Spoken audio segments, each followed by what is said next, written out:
What to do, everybody, and welcome back to the Film Cave, episode number 81. It's your boy Knight. What's up, everybody? Logan here. This is going to be a big ass show. Yes, it is. Like legitimately monstrous. Yes, it is. But I'm excited. Pretty much everything we got, I'm actually excited about. So yeah, I think it'll be a fun show. Hopefully, everybody that's watching is ready to go because this is going to be a big one. Yes, it is. I'm excited. Thank the Lord. This shit happened. So yeah, we want to thank y'all for joining us. It's gonna be a lot of show. We got tons of fucking Comic-Con announcements and trailers and even little things on the side they decided to sneak in while Comic-Con was going on in the lovely world of film, including a movie that came out. Correct. So we got a lot to talk about. So I hope y'all stick around, give y'all input. Let's get on with it, man. We want to thank you so much if you're watching us here live and or on playback. We hold no discrimination. We take all kinds of support. We love you anyhow. But the best way for you to show us that you love us and have, support us is to hit that thumbs up. Helps the channel for sure reach a lot more people. Hit the notification bell. You want to be reminded when all episodes drop, don't you? Duh. And then, of course, most importantly, in the cheapest way, because fucking free, hit that subscribe button. Couldn't hurt you, right? Just do a little click and you're good. All right. Right. Tap it. Tap that subscribe button ever so gently. All right, y'all. Let's get into the show. Sir, are you ready? I'm very ready. Let's get it going. All right, let's get it going. So, for those of you who may not know, most of you do, me and Logan are a couple of what? Couple of fucking nerds. Couple of fucking nerds, man. Which means we sit up here and talk about film any all goddamn day. But sometimes we want to branch out. We see some other things. We like the meme, holding film's hand and looking back at other shit like, oh damn, that looks pretty good. But sometimes, most times, the world of film still finds a way to rear her beautiful head into the conversation because why? She's a nice lady. She's pretty nice. She's a nice lady, isn't she? She's she's kind of cute. Yeah, a little bit. Absolutely. Absolutely, because she's a nice lady. Yeah. We like to call this here segment. That took forever to pop up. What the hell? Something's going on. We're plagued. But it's out there in the world, y'all. Are you ready? Because we gonna be all right. Let's go. Okay. Geez. Right. That just naturally came to me. Don't judge me. All right, get away. All right, so yes. There's a particular fashion in which we go about, said out there in the world. So Logan, do you mind telling the people what that would be? That would be traditionary fashion, my friend. You goddamn right it is. So, in tradition, said fashion, good sir, please lead the way. Yeah, I don't have much that's not already a topic for not out there in the world, but actually in the show. But I do have one thing this morning. This is just kind of a PSA. So this morning I went to the dentist. I got my teeth cleaned. Oh, very nice. And, I'm sure we've got so many people watching this show that will be dentists or dental hygienists. And like, just a heads up, because, you got to remember, if you're at the dentist, you don't really get to talk because fingers are all in your mouth. They're messing with you. You're kind of just along for the ride if the other person decides to talk. Right. My dental hygienist, for some reason, has just chosen that I am like open to political talk while her fingers are down my throat. And it's kinky. It is metal shit. I mean, like pokey. But it's interesting because she's been my dental hygienist for a couple years now. She actually did tell me that she's leaving. This is the last time she's going to be doing my teeth. So I was like, it's kind of nice. And she's not like a full-blown like Trumpy or anything, but she, like today, she spilled that like, she was like, everybody thinks that this heat wave is global warming, and it's not even real. And I'm like, what? Even a little bit of Trumpy is too much for me. I was like, what do you mean? And so I ended up having to explain to her just like the phases of the Earth and like what it's done over millions of years, because I have researched this stuff and I know that like we're like, on you just do my fucking teeth. Exactly. She apologized 17 times throughout my cleaning.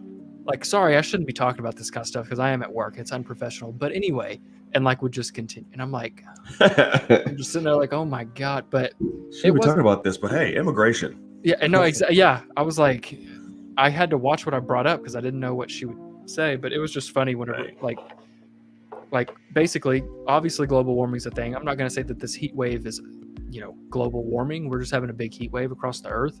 But like global warming's obviously a thing. And we are not helping it with all of our, exhausts and things going into the Earth or into the atmosphere. But she was like saying it's not real. And I was like, what is actually happening is we're on our way to an ice age. And she's like, exactly. She's like, see, we're cooling down. She's like, you're right. And I'm like, no, we're not cooling down. I was like, the Earth has gone through phases.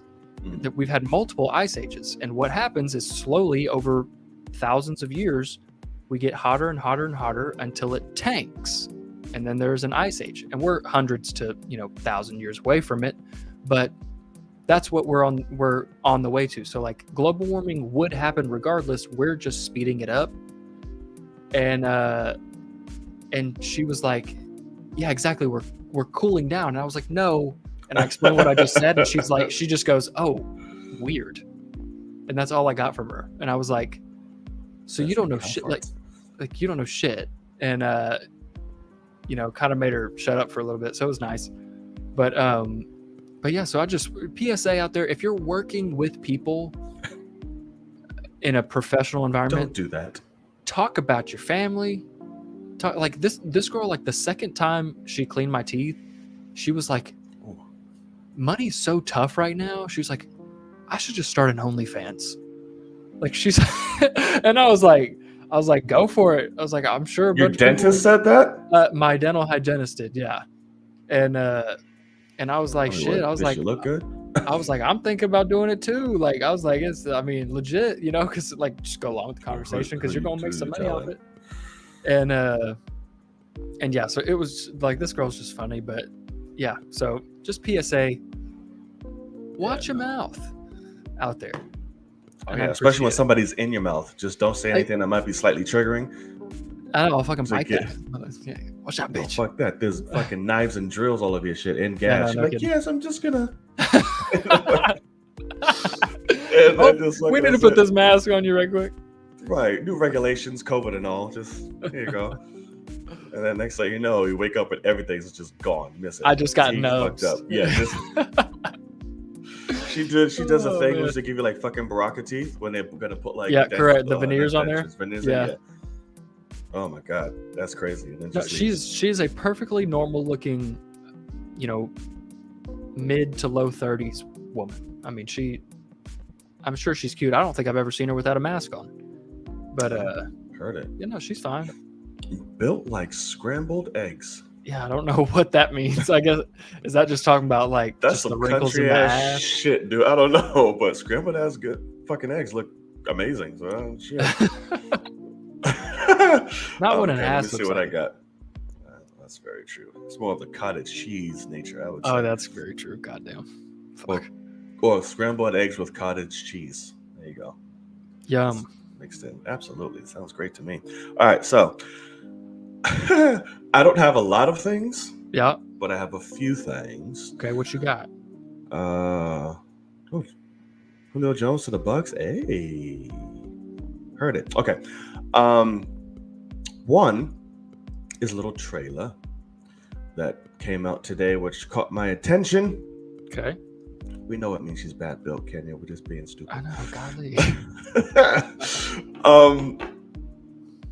because it's interesting because the first movie was dog shit of shit ass, and now they're making a prequel to it, and that is Pearl, which is a prequel spinoff to the movie X. I saw it today. It looks interesting, but so did fucking X. But this one really looks like it's just gonna be gore factor, creep out, horror all throughout, which I'm here for, which means more entertainment, and I'm not sitting there bored out of my mind. I obviously know you haven't watched this trailer. Yeah, no. Or seen it. But it's very interesting that it got greenlit the way it did. I know they filmed this back to back, X and this. So the studio really believed in Ty West. I was like, all right, cool, we got it, even though it didn't get received too well in terms of like money wise or anything like that, but they never really do outside of Everything Everywhere. Because what was the top one before Everything Everywhere for A24? It was Uncut Gems.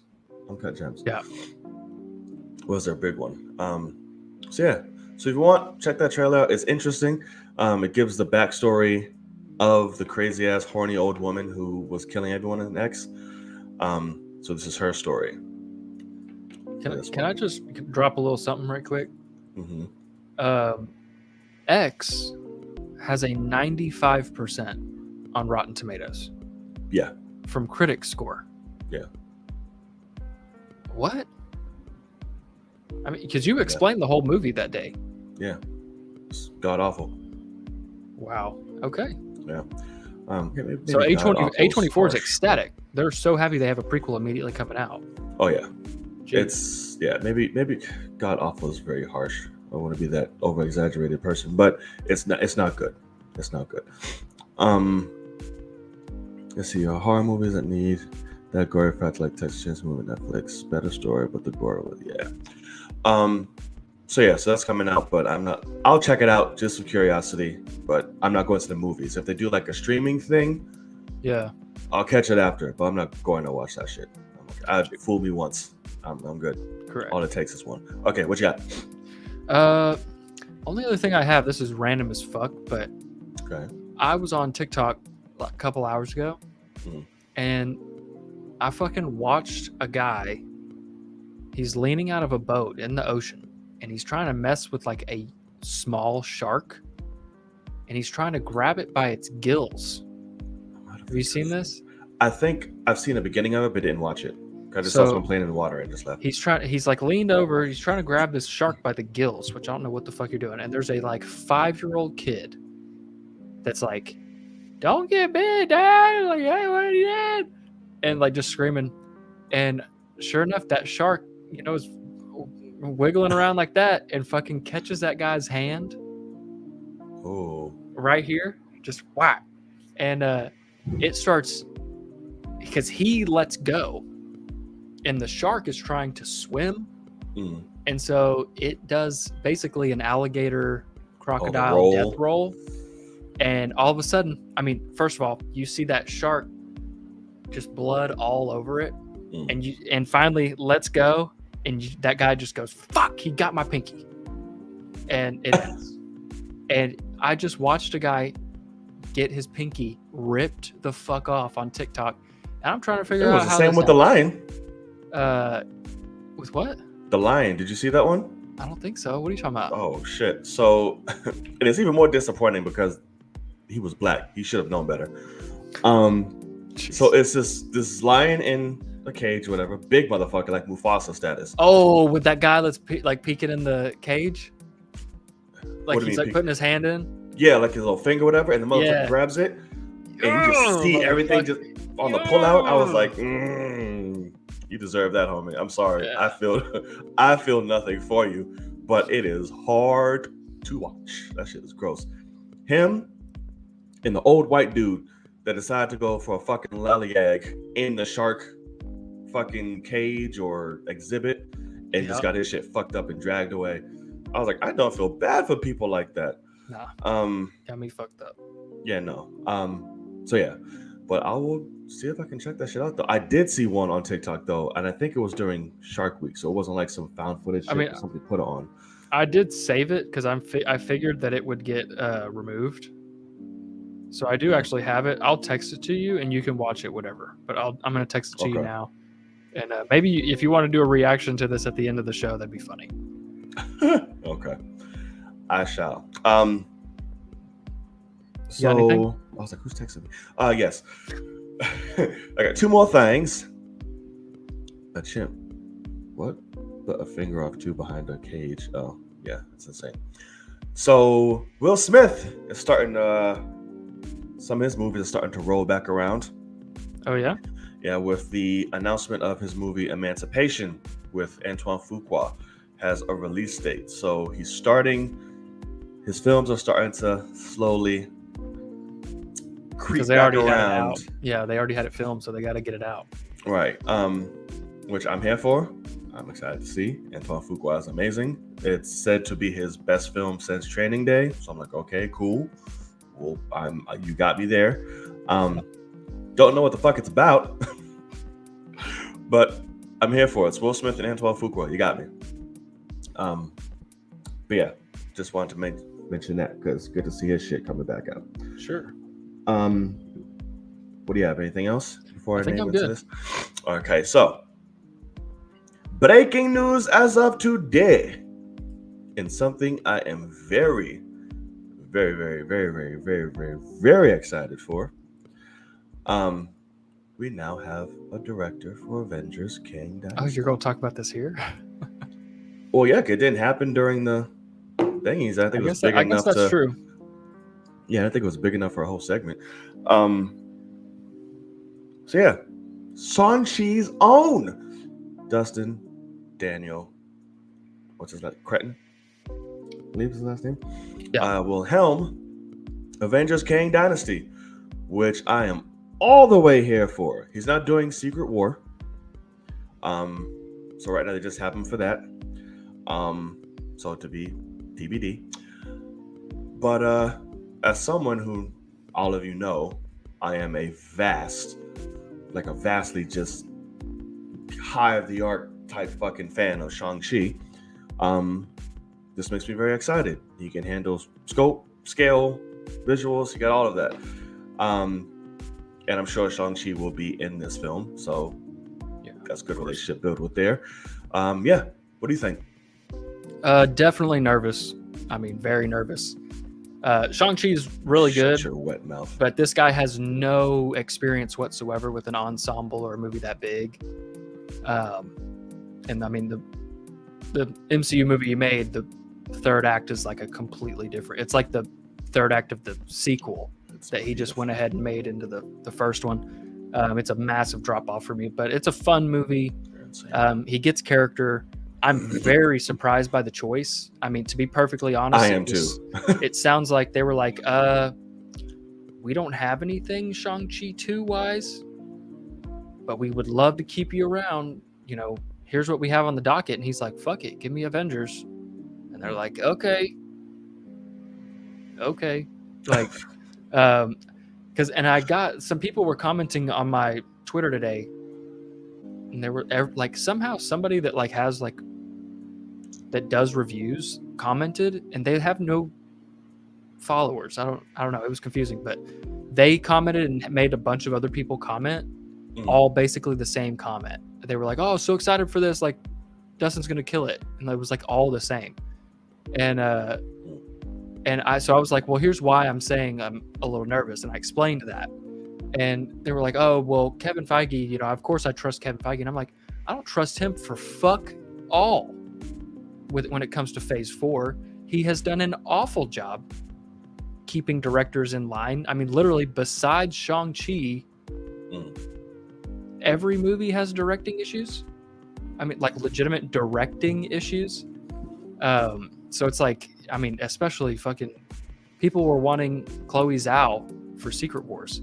I'm like, that's the worst directed. As somebody who defends Eternals, that is a no for me. Besides Captain Marvel, Eternals might be the worst directed movie. It might be one of the prettiest, but it might be one of the worst directed that Marvel's done. So yeah, I don't know. It's I'm obviously excited for the movie. Like it sounds like it's gonna be fucking insane. Yes, it is. But man, the choice of director is interesting to say the least. I'm very surprised, and I hope he can live up to the hype. I don't find it so much interesting, but it is very surprising for me. I did not expect that at all. And so fucking soon, I was like, oh shit, okay, I didn't expect that. So maybe we'll get Secret Wars director like tomorrow or some shit or whatever. Well, so like I was talking to Walker today, and he was like, oh well, he's obviously doing Secret Wars too. And I was like, there's no fucking way. First of all, because I'm already nervous that he's going to be overwhelmed for the one Avengers movie. But it is true that they're 5 months apart. So I'd have to look at the slate. They got I want to say it's May and November or something like that. So they're going to film them back to back. But I don't think they would give that to one director, obviously. But that was the other thing that somebody brought up on Twitter. The girl brought up on Twitter. She was like, well, he's got almost 3 years to figure it out because that's when the release date is. And I'm like, exactly. So they need a script and to be shooting in 6 to 8 months. I mean, because how much VFX are going to be in the Kang Dynasty? A lot. I mean, you have to have 1,000 Kangs right around. So, yeah.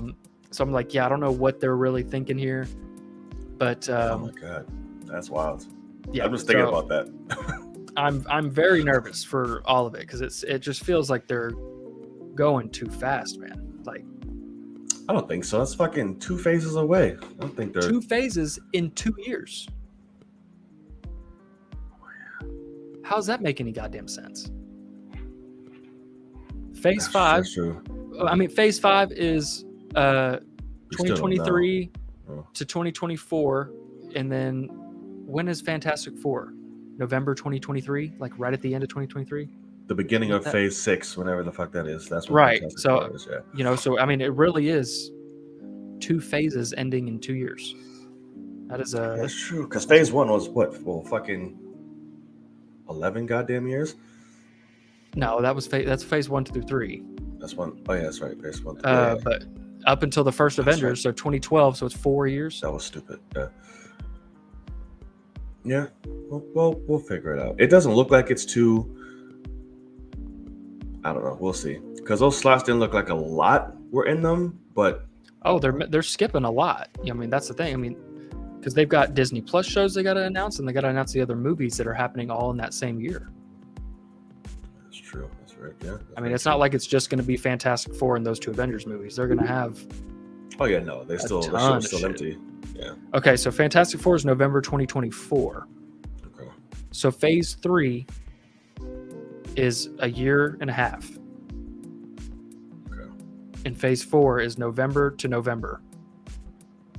It's a year. Well, all right. That's interesting.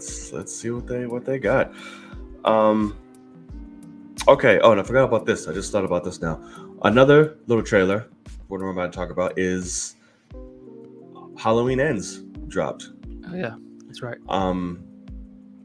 Which looks very fucking good. Just off this little I can't obviously just going up this, but it looks like they went back to Halloween 2018, those roots, and that feel and that tone, which I fucking love. Because Halloween Kills was just, I don't know where the fuck we were going, but the kills were amazing. But this one looks like it's really going back. Did you see the trailer? No. Okay, well, fuck me then. But but it looks really damn good. Fucking Jamie Lee Curtis is all type of badass and just fine in this as always. And it looks like her and Michael are finally just going to duke it the fuck out.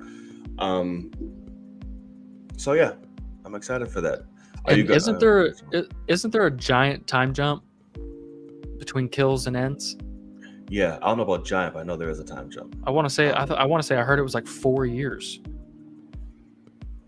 Oh, could be. I don't know. That's some giant. Well, maybe. I don't fucking know. That's giant for Jamie Lee Curtis. They got to age her up 4 years in a year. I mean, she's Jamie Lee Curtis. She can do whatever. All right, she can be 95 and still just badass. But yeah, So that's all I really got.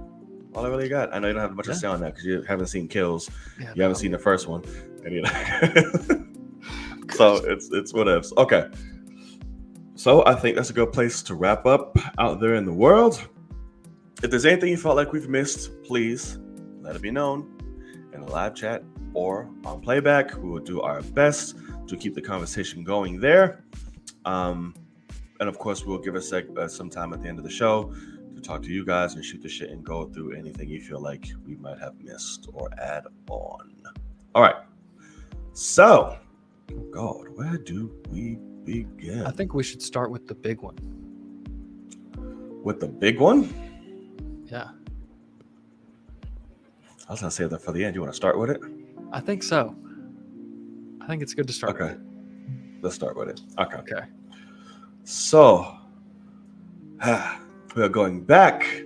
We got our first look, everything for Wakanda. So, during the time of San Diego Comic-Con, where all things were just pretty damn cool to, this sucks. The moment everyone was waiting for dropped. Ended the Hall H presentation of Marvel with Black Panther 2, Wakanda Forever. Teaser trailer. It's a good little hefty little teaser trailer. Mm-hmm. It was nice.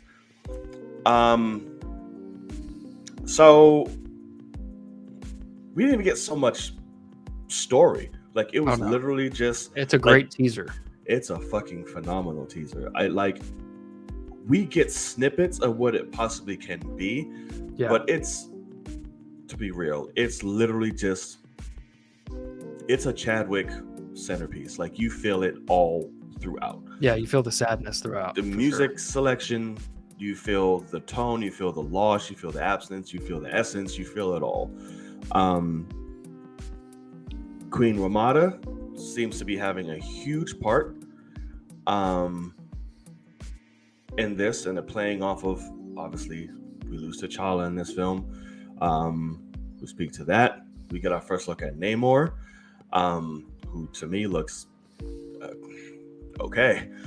Yeah. Got it. I'll shut the fuck up. Yeah, looks good. Got it, man. And we get a little mystery tease at the end of just like, hey, who's the Panther right now? We got our first look at Riri. We get a lot of good action shots. The cinematography in this shit is fucking. It's just beautiful, man. Like, what the fuck happened from Black Panther 1 till 2? Like, it wasn't shit the first movie the way it looked, but this shit was like, right. What? I mean, like when I think about the first one in terms of cinematography, all I can really think out that jumps out is with Chadwick and Michael B on the, like when Killmonger's dying, and they look off over, like that's obviously beautiful. But besides that, it's a relatively normal looking Marvel movie. This trailer alone, he stepped the fucking game up when it comes to cinematography. Just that funeral scene alone, the all white shit. Oh my God, it looks so good, man. And like that close up on Shuri's face with her walking, like it just, I mean, it's a different feel. It's a whole different feel. So, well, should you go first or should I go first? You can go first. Okay. So a lot of you know, I don't want to beat a dead horse and go through all this again. You already know how I feel about Chadwick, all this good stuff, yada, yada, yada. So going into this, I was very skeptical of this movie. I was like, I didn't even know if I'm going to see it, at least not run a, like, fucking opening weekend, like, go see it type shit, or like how they're going to do it, and, like all of that. I watched it. I did a reaction to it, the whole nine. But of course, I was straight bitch faced the whole entire time. But I was pleasantly surprised how it left me feeling. Yeah. At the end of it. Of course, obviously, it'll never be in 1,000% like, yeah, I'm aboard this, that, and the third, because given the circumstance. But this left me with so much of a hopeful feeling. And I'm glad that it's still in Coogler's hands. you can tell obviously this is something very close to the chest for him. You can see that in every way. So it left me very hopeful. Like there is no other choice but for me to see this movie. And of course. Right. And it's just like, with those doubts really low, with that, skepticism, I don't want to say erased, but it's just vastly brought down. Because I just felt like, and like I said in the song, which beautiful mix. I know, my God, I had to bring that up. Beautiful fucking mix. Like, everything's gonna be all right, man. Like, yeah, it's rough, but we're here. Like, we're in this together. Like, everything's gonna be all right. And that just resonated with me. Like, all right, like, cool. Like, I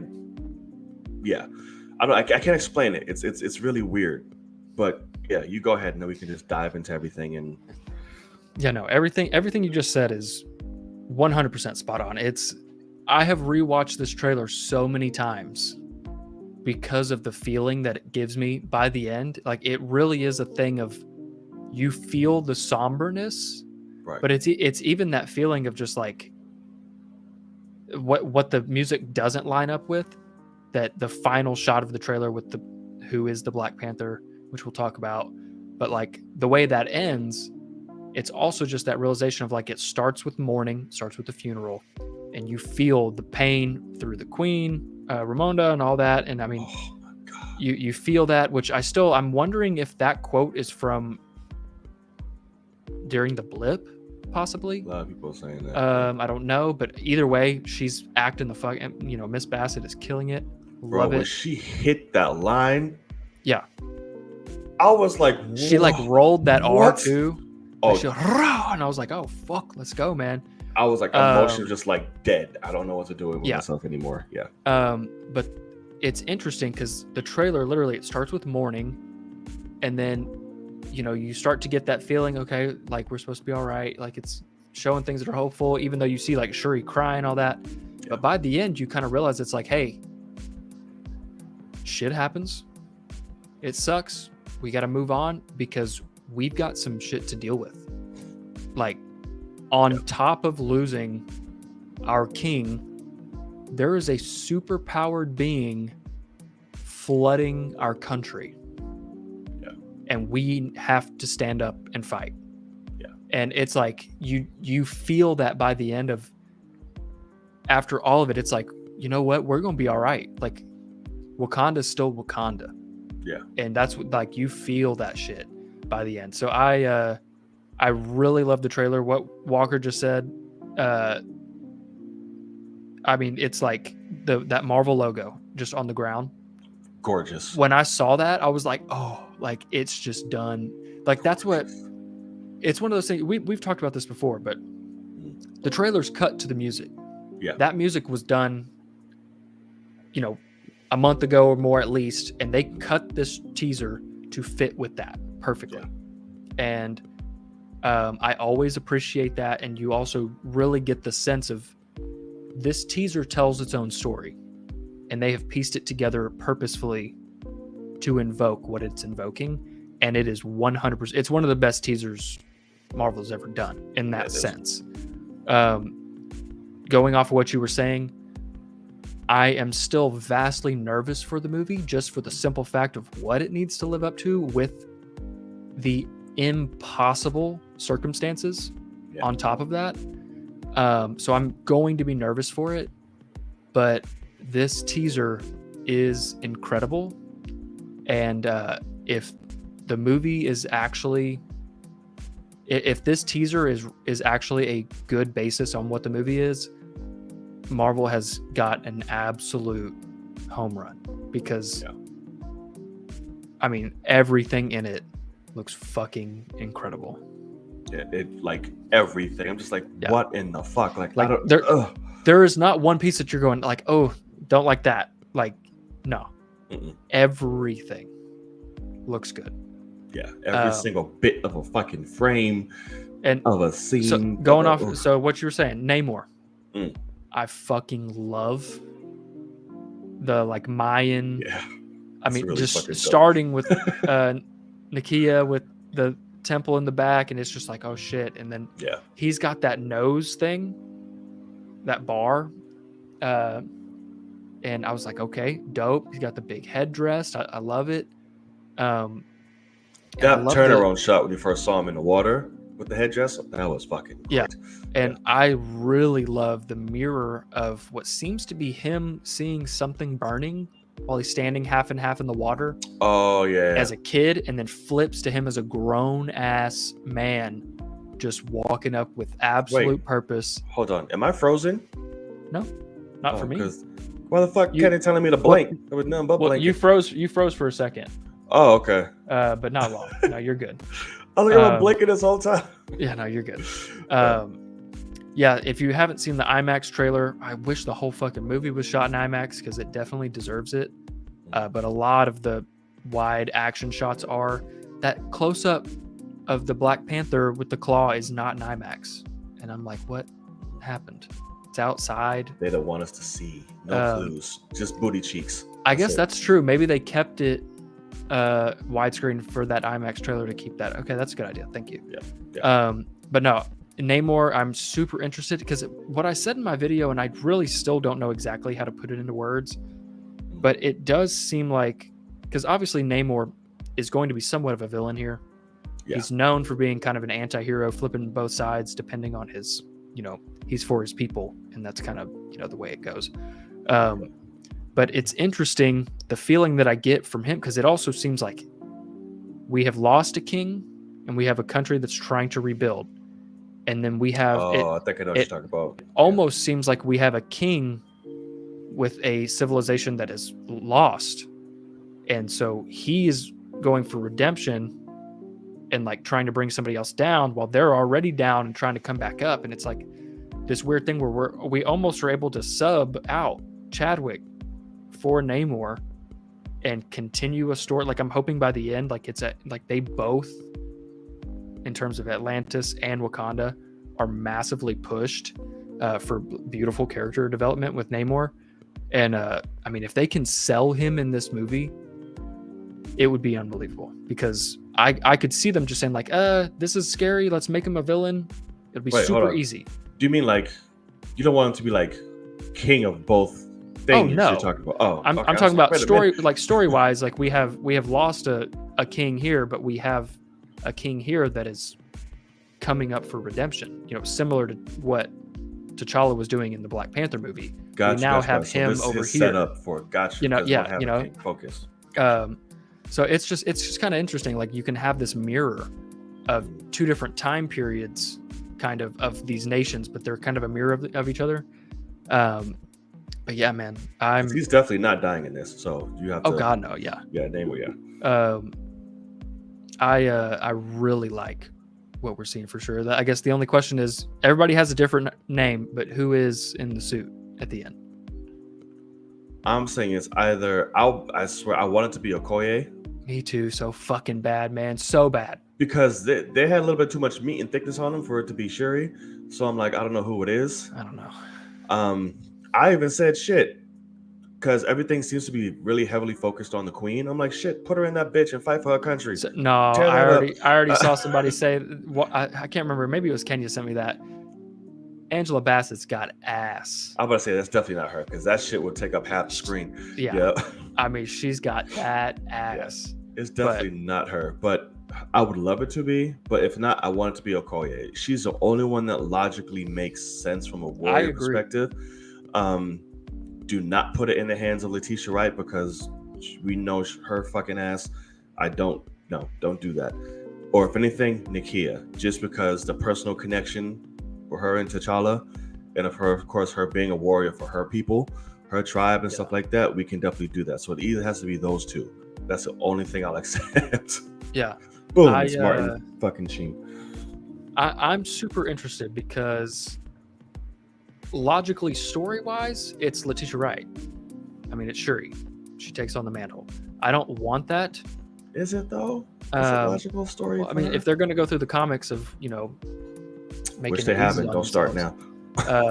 Well, we got Namor flooding Wakanda. That's straight out of the comics. We'll leave her ass out of it.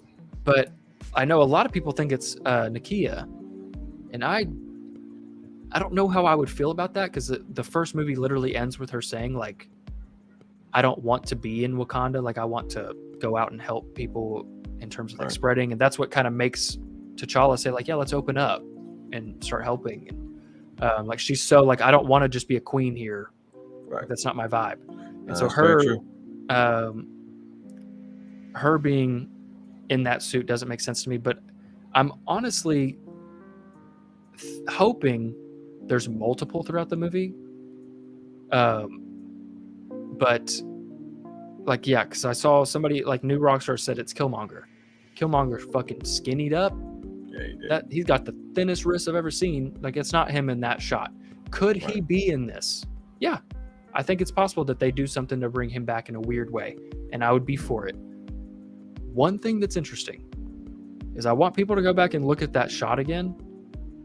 On the forearm, there is a weird, like, I would call it a bracelet, but it's on the forearm. It's not a panther. It looks like a gorilla mouth on the forearm wrapped around it, and it's not M'Baku. It's not M'Baku at all. I mean, it is not him, but it makes me wonder if the point is this is Wakanda's superhero now. It's not just I'll butcher the name of the panther god, but you know, M'Baku is with the gorilla god. He doesn't believe in the same. Right. But it makes me wonder if maybe it's supposed to take a lot of influences. And if that's the case, it makes me go to Okoye. I think Okoye is the obvious choice for this. And I saw Kenya say, you know, Okoye is supposed to have her own Disney Plus show. That is correct, before Chadwick passed away. Right. And I'm pretty sure that show changes some things. I think the show's title was Wakanda Forever. It was, yeah. So it sounds to me like they might have gone ahead and nixed that for obvious reasons, because they need every bit of storytelling they can after, you know, T'Challa is gone. Right. But I want it to be Okoye so terribly bad. Oh yeah, like addictively bad. Like I want it to be her. It should be her. But all I know is I don't know who the fuck knocked her ass back in that goddamn trailer. But I'm like, who are you fighting? That was a badass shot though. She looked amazing. No. But yeah, I'm very curious what's going to happen. Why Namor has these issues with Wakanda? Why are they beefing? Yeah.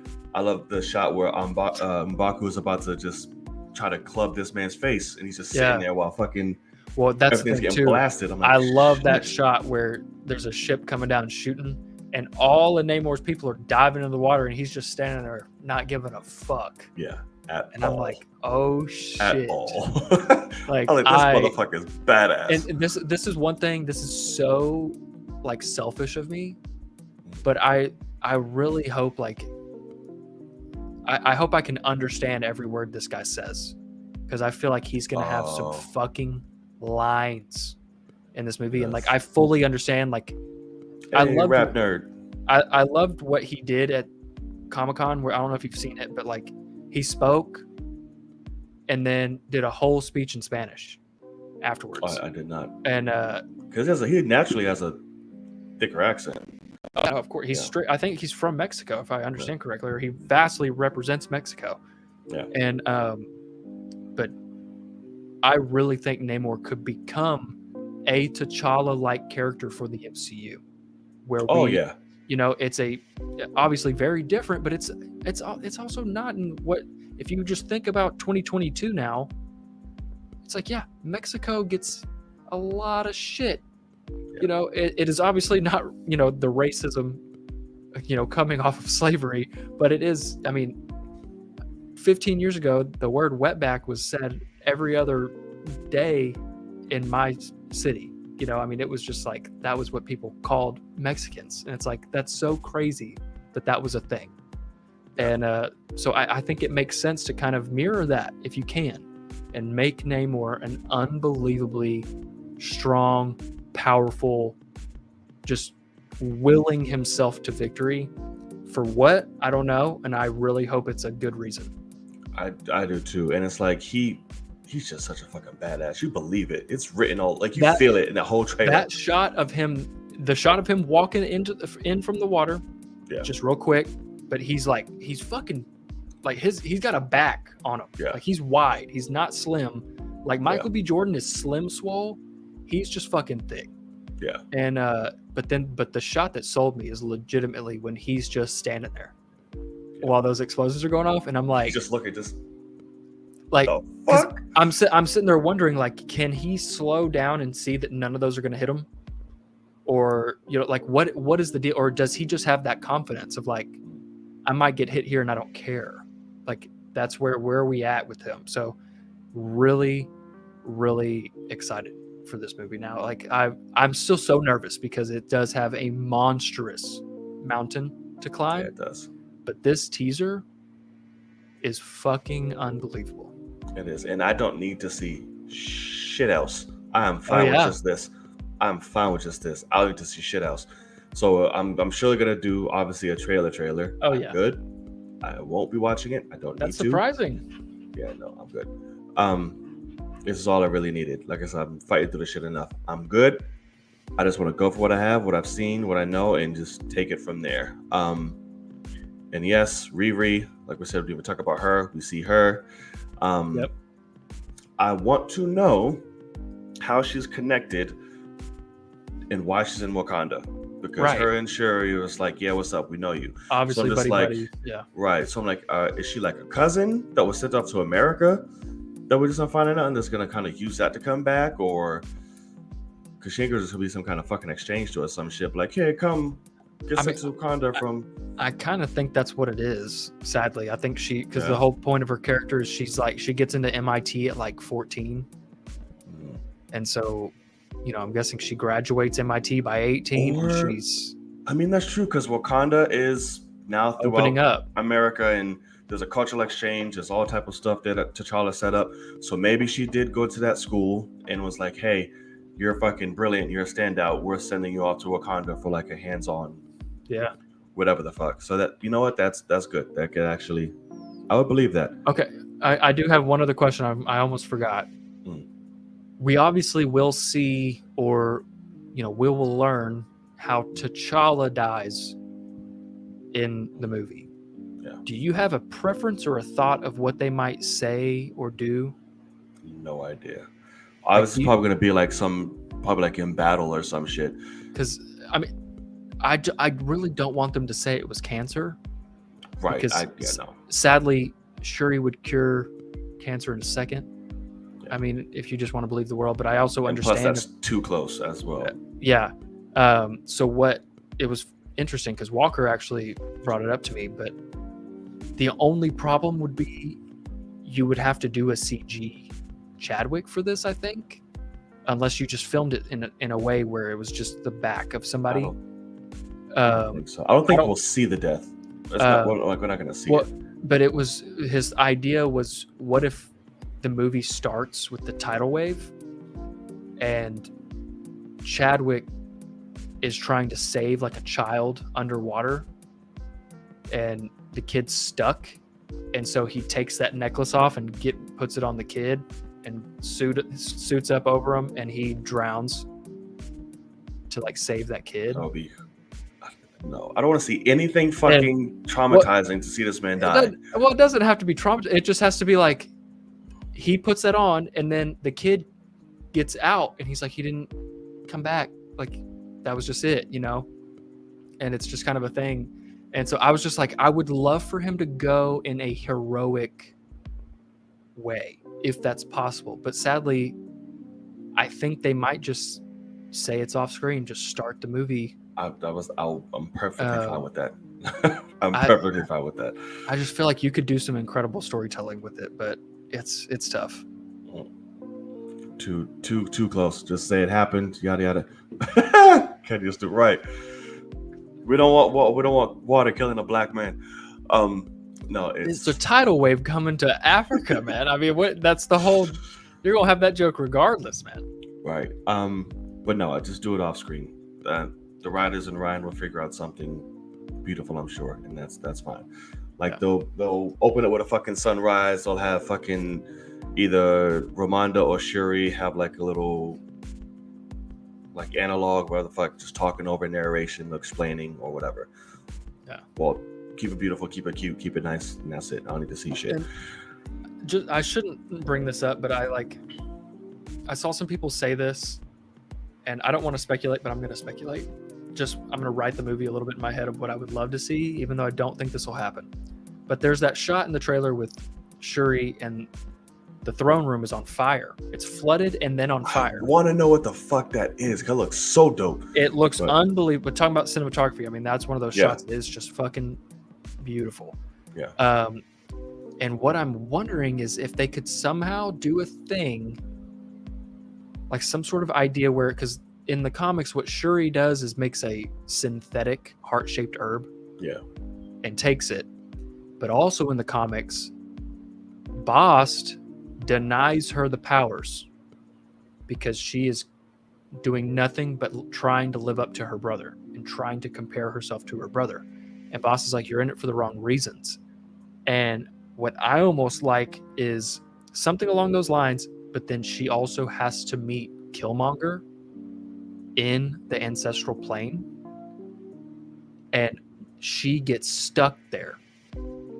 And that's why Ramonda is saying, my family's gone, because to her, Shuri is lying there. They can't get her out of this, phase. And somehow, in a way, Killmonger and her have like some time together, and she turns him. And then they somehow resurrect him like they do T'Challa in the first movie. It'd be fucking unbelievable for me. Like, because it's that thing of like Michael B. Jordan, him dying, first of all, it was beautiful for the story, but I was like, damn, man, he's so good. Don't kill him, you know? But, and then now, of course, after my selfishness, of course, after Chadwick goes, I'm like, fuck, why did you kill him? Because he would be like, you could do a story where, no, here's why you should represent us and why you should change your mindset a little bit. And so I don't know.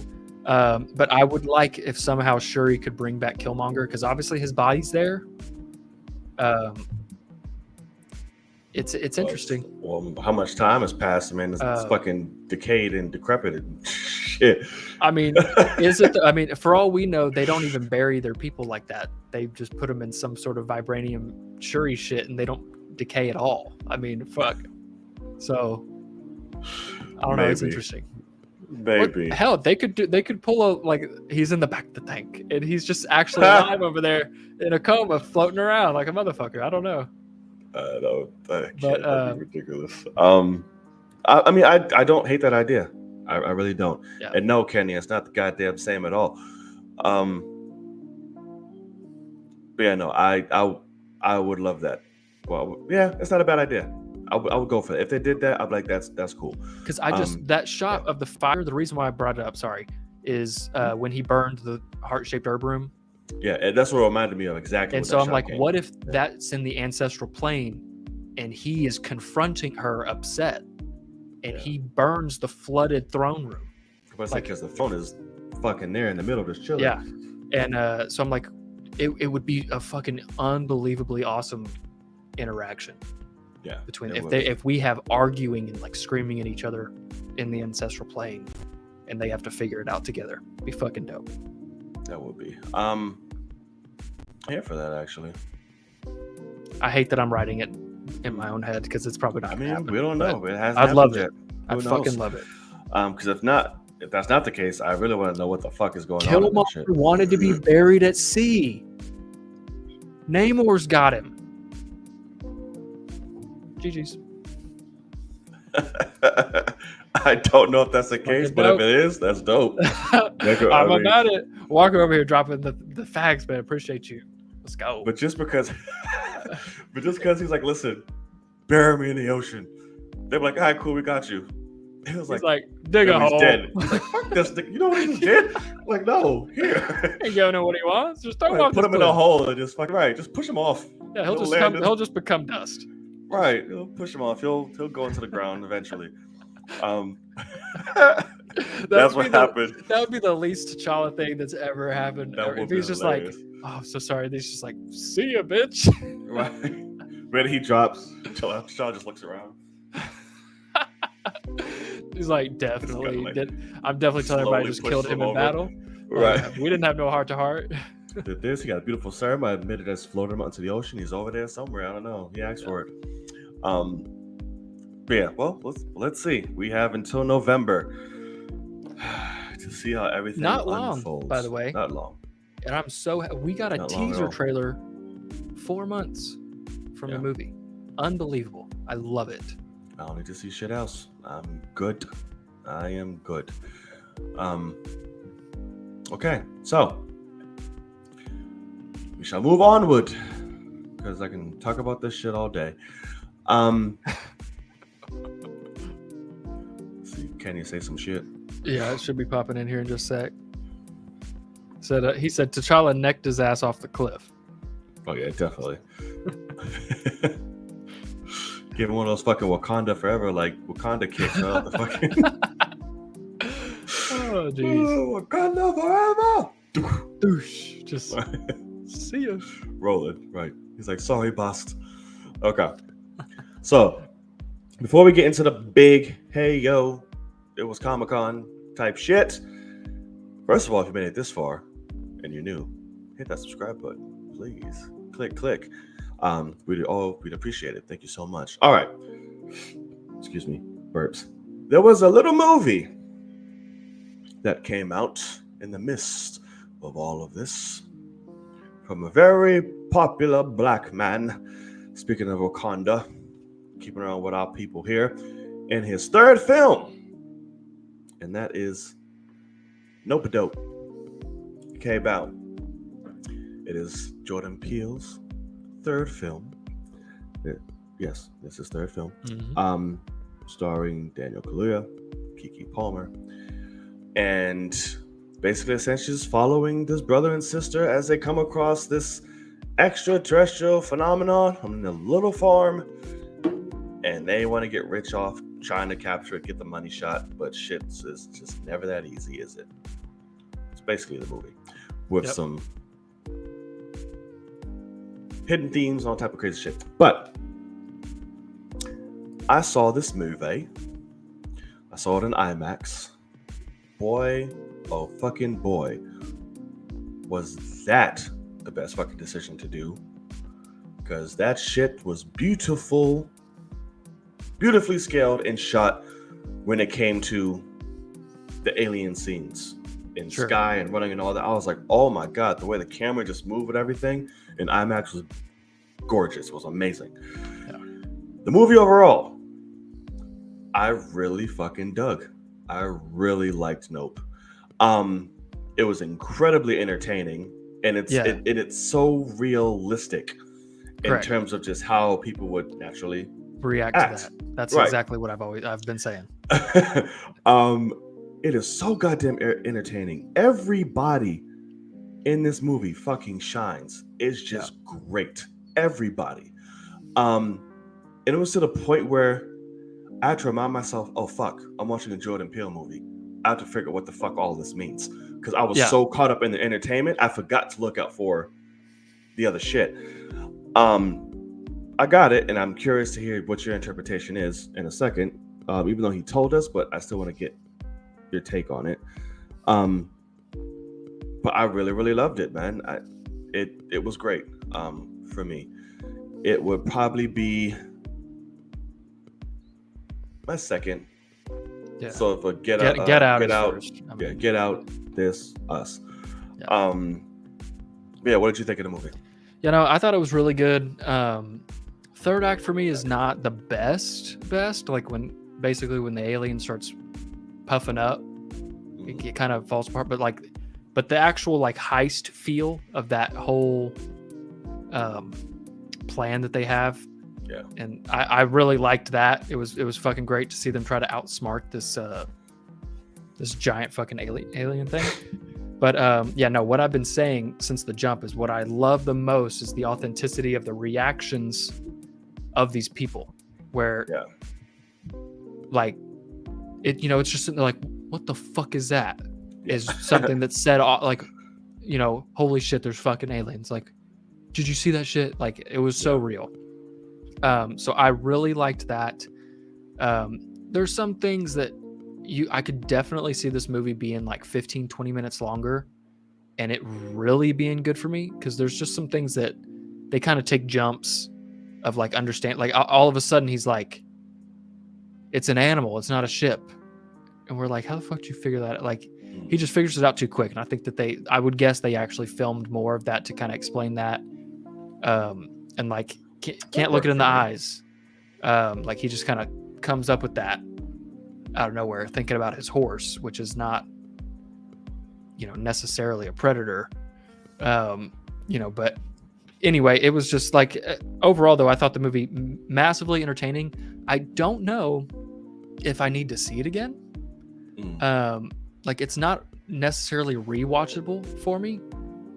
And I just think you could just tell that they gave Jordan whatever budget he wanted to, and he made this big, it becomes a big sci-fi alien phenomenon at the end.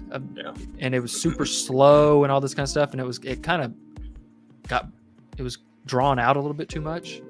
And I hate to say this, but that scene towards the beginning, when he's in like the horse barn and those kids are dressed up as the aliens, that should have been the movie. Legitimately, if those were the real aliens, like if he somehow got away from that and it was the spaceship mixed with those, it would have legitimately been the Black People Signs made by Jordan Peele, which is a 15 out of 10 movie. If you said that, it's legitimately like that. That's what that scene was. I was like, oh my God, this is incredible. Because I'm like, they're showing us straight up, here's the aliens. They're creepy as shit. They're poking out a plate, like all this stuff. I was like, bro, that scene was so fucking good. But like, it's the same. I thought it was literally gonna be like, the ship and them, like, holy fuck, they're coming down, like evading shit.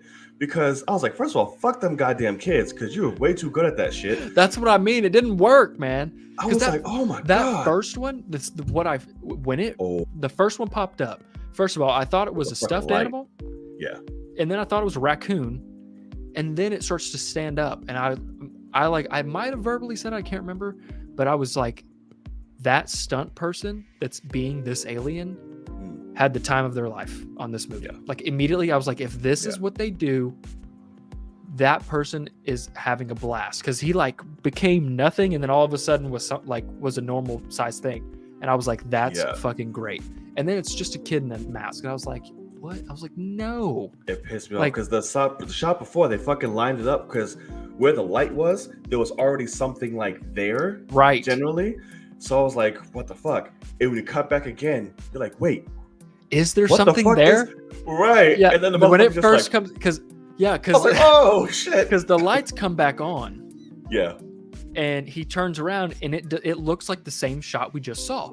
Yeah. But there's slightly something, you're sitting there going, am I supposed to be looking at something? Because they're holding on this for a while. Yeah. And then you're like, did that just move? And then you're like, is that a raccoon? And then you're like, oh fuck, they're just showing us aliens. And then 5 seconds later, boom, close to you. I was like, oh my God, this is unbelievable. Like, so that is where that was amazing. It literally, the movie ended and I said, that should have been the movie. I was like, that would have been better than what we just got, even though what we got was enjoyable. Man, that scene was spectacular. It was. Yeah. It was. I was kind of let down when the kids took the shit off, because when he punched the fuck out massively. Exactly. I was like, oh shit. Because also that kid ate that. He did nothing. He did, because that was fell flat on his head. Turn around. It was hanging upside down. Fell flat on his head. Just gets up like, hey, you hit me. It's like, no, that giant man just punched you square in the face. Yeah. And you just ate it like MJ turnaround spin. Just bam. Yeah. I was like, wow. That was good. He was great in this. Whenever his reactions need to be like, "Nah, I'm good," he was fucking great. Right. Like, but then also the handshake, well, that's what I said, boy. That was great. Like that right there, that reminds me of like something my sister and I like. We don't do that necessarily, but like we have that vibe of like, let's fucking go. Like you just get that connection, and you felt the brother sister vibe for sure. But I didn't think Kiki was that great. Like she was good, but I mean, to me it was the best I've seen her. I really like. Well, yeah, but that's not saying anything because she's shit. She's horrible. But yeah, that scene, Kenya, when he opened the shit, he was like, yeah, exactly. And nope. How hard I jumped when that horse came through that windshield. Oh, you're not fucking ready for that. I mean, was great, but I don't have a soul. I don't jump on things, but it's still great. Yeah, that. What's his name? What was the dude's name that helped out? The camera dude. Oh, the Michael Wincott guy? No, not That's him. the actor. Oh, you're talking about the Brandon Pereira, Angel? Yeah, Angel. There you go, Angel. Yeah, he was great too. I love him. He was funny. Yeah. Yeah. He fit perfectly into with that. A great contrast to them. Yeah. In the own way. I thought he was great. Steven Yeun was good for the times he was in it. Yeah, I was like, he was good. Crazy. No, he was fine. I don't think the whole monkey thing with him as a kid with the they should have just cut all that out. Like it was so not necessary. It obviously is pushing the narrative of what the movie is supposed to tell you, but it was I was actually disturbed watching the monkey beat on that girl's face. I loved it because I'm fucked up that way. Yeah, no, I legitimately I was like, that shouldn't be in the movie. It should have been the mom that was like that. Because that girl was 13. And so I was like, I didn't like that they beat that girl's face in like that. It's kind of fucked up. But so I will admit, that's one reason why I can almost guarantee I'll never watch the movie again, because I legitimately had a problem with that scene, which is rare for me. I literally never have that, but I really didn't like that. And I just thought the movie would screech to a halt when you're sitting there why are we with the monkey again? Walker said it. It connects to the theme, but it's not so much the story of what's going on. Yeah. Because even though watching it, I had to remind myself of that when they did come back. I'm like, but how does this play into what's going on now? Yeah. But I was like, okay, the nature of it all, and you can't change such. I get it. Yeah. So basically, this whole movie, and it's ironic because Jordan Peele makes and writes things to where it's easily to manipulate if there is something negative you think about the film. It's all kind of well, that's the point of it, motherfucker. You can't. So the best example I have with this weekend, because this film is about spectacle, the expectation of that, what we put ourselves on a line for to achieve, what we hold ourselves to standards, what we want to do, instead of ignoring the shit that's right in fucking front of you. That's the most important in life. Family, connections, people, all that good shit. And it's funny because when you have something against the film, that's kind of in terms of expectation. Logan Paul's dumbass did this shit on fucking Twitter when he was talking about, he did a whole thread about, oh, Nope is fucking horrible. It was so bad. I was expecting so much more. It was boring. The story didn't make sense, that and that. And it's funny because he writes things kind of well, that's the fucking point of it. Spectacle. Yeah. You're expected one fucking thing instead of what was given in front of you. And of course, I'm not saying you should automatically love a fucking movie because it does that, but it speaks to a sense of that's how Jordan Peele's mind works. It's well, you expected one thing and it's about spectacle. That's my fucking point. You're proving it. Thank you for that. Right. And that's why the aliens, they don't give a fuck about fucking inorganic matter. We only take up what the fuck is precious to us. All this other metals and trinkets and all these things you people desire, I don't give a fuck. So I see the themes, I like it. It's the less of his films that you have to think on. Correct. That's why I fairly got it when I was boom. I didn't get the ending like in terms of like the alien, when when the ship was all decomposed and this big ass green thing kept coming, I was like, what's this mean? Like flashing money at us, or like I didn't get the significance of that. Yeah. After the ship got fucked up, like what does this represent now? Because it was also just a thing of like, it makes me think of it's an adaptation of This Is a Predator, because the way I interpreted the movie was you can't tame a predator. Oh, that's like it, yeah. So like that was the whole thing, is you got this chimp and you're trying to make it do dumb shit, and no, it's gonna kill you if it decides to. Straight up. And same thing with that, they're trying to manipulate, Steven Yeun especially is trying to manipulate the alien, and the alien's like, no, I'm just waiting for you to get a bunch of people around here and I'll eat all y'all. Right. We ain't got no deal, homie. Yeah, exactly. And he legitimately was like, no, we have a partnership and blah, blah. And it's like, no, not quite. He's early. It's like, yeah, y'all are fucked. Yeah. Like, oh, he's ready. We're ready. Let's go. I was like, oh, but when it comes to the flashing thing, it makes me think of something that a predator, like the fish that's deep underwater that has light, like to lure them in.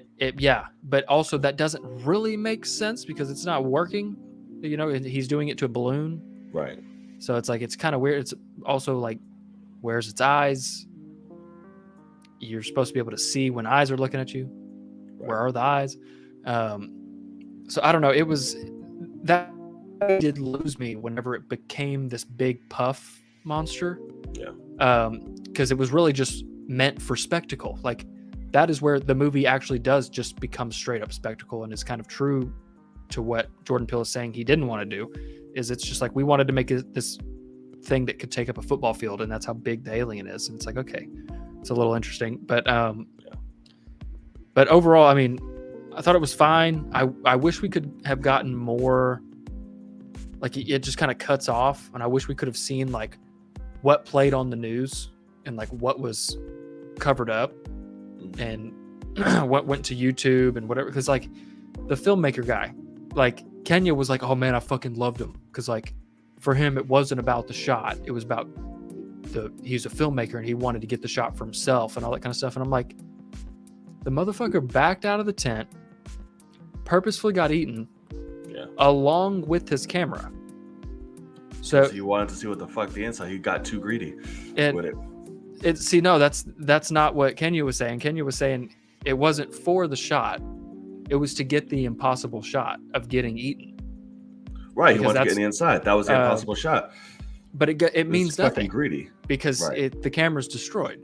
Right. That's what he's playing to people. It's like, you always want the impossible shit, but it amounts to fucking nothing in the end. It's like, you did it all. But like, he planned on getting eaten and the shot not being useful. Like, it makes no sense. I mean, like that, like, some shit don't make sense when you have an obsession, my friend. But I'm looking a little blurry. I'm sharp as a tack, motherfucker. Yeah, I don't know what you're talking about. I'm sharp as a tack. But yeah, I mean, I thought the movie was good, but I really like Blind Ambition. I don't know if I'll ever watch it again. Like, I really don't. Like, I want to see it one more time. It was fun, but I definitely won't pay to watch it again. It might be my least favorite of the three. I need to see Us again, because at least the performances in Us are just fucking phenomenal. Oh yeah. Whereas this one, no one really stands out, and I did also just hate the voice on the filmmaker guy with that deep, like, gargly voice that he just had. Like, it was like, he's known for that shit. It's fucking great. Have you never seen him in anything before? No, and I'll never watch anything he's in. He was fucking awful. Dude, he's been around. He's been around since the Crow days. Yeah, no, I'm good. I thought and that's the thing is, I mean, it probably works for other characters. It does not work for this character. I mean, like, he's having normal conversations, talking like that. Like, he's not menacing. Like, he's not talking about anything menacing at the moment. And I'm just like, hey man, like, voice. Yeah, no, and it's like, I would rather kill myself than have to listen to that again. But overall, I mean, the movie was good. Like, I really liked the movie, and I would recommend it to people. Yeah, but I also know he's not buying it. I also know a lot of people that went and saw this and were like, that was terrible. Like a lot of people. And it's mostly because the ending does fall kind of flat for me. Like, I'll agree with you there. It ramps up, and it's just the thing. You walk out of the theater, all you're thinking about is the ending. But if you think about the middle of that movie, it's really good and really fun and entertaining. Yeah, I like the ending where it was more so about the brother and sister when they had their moments.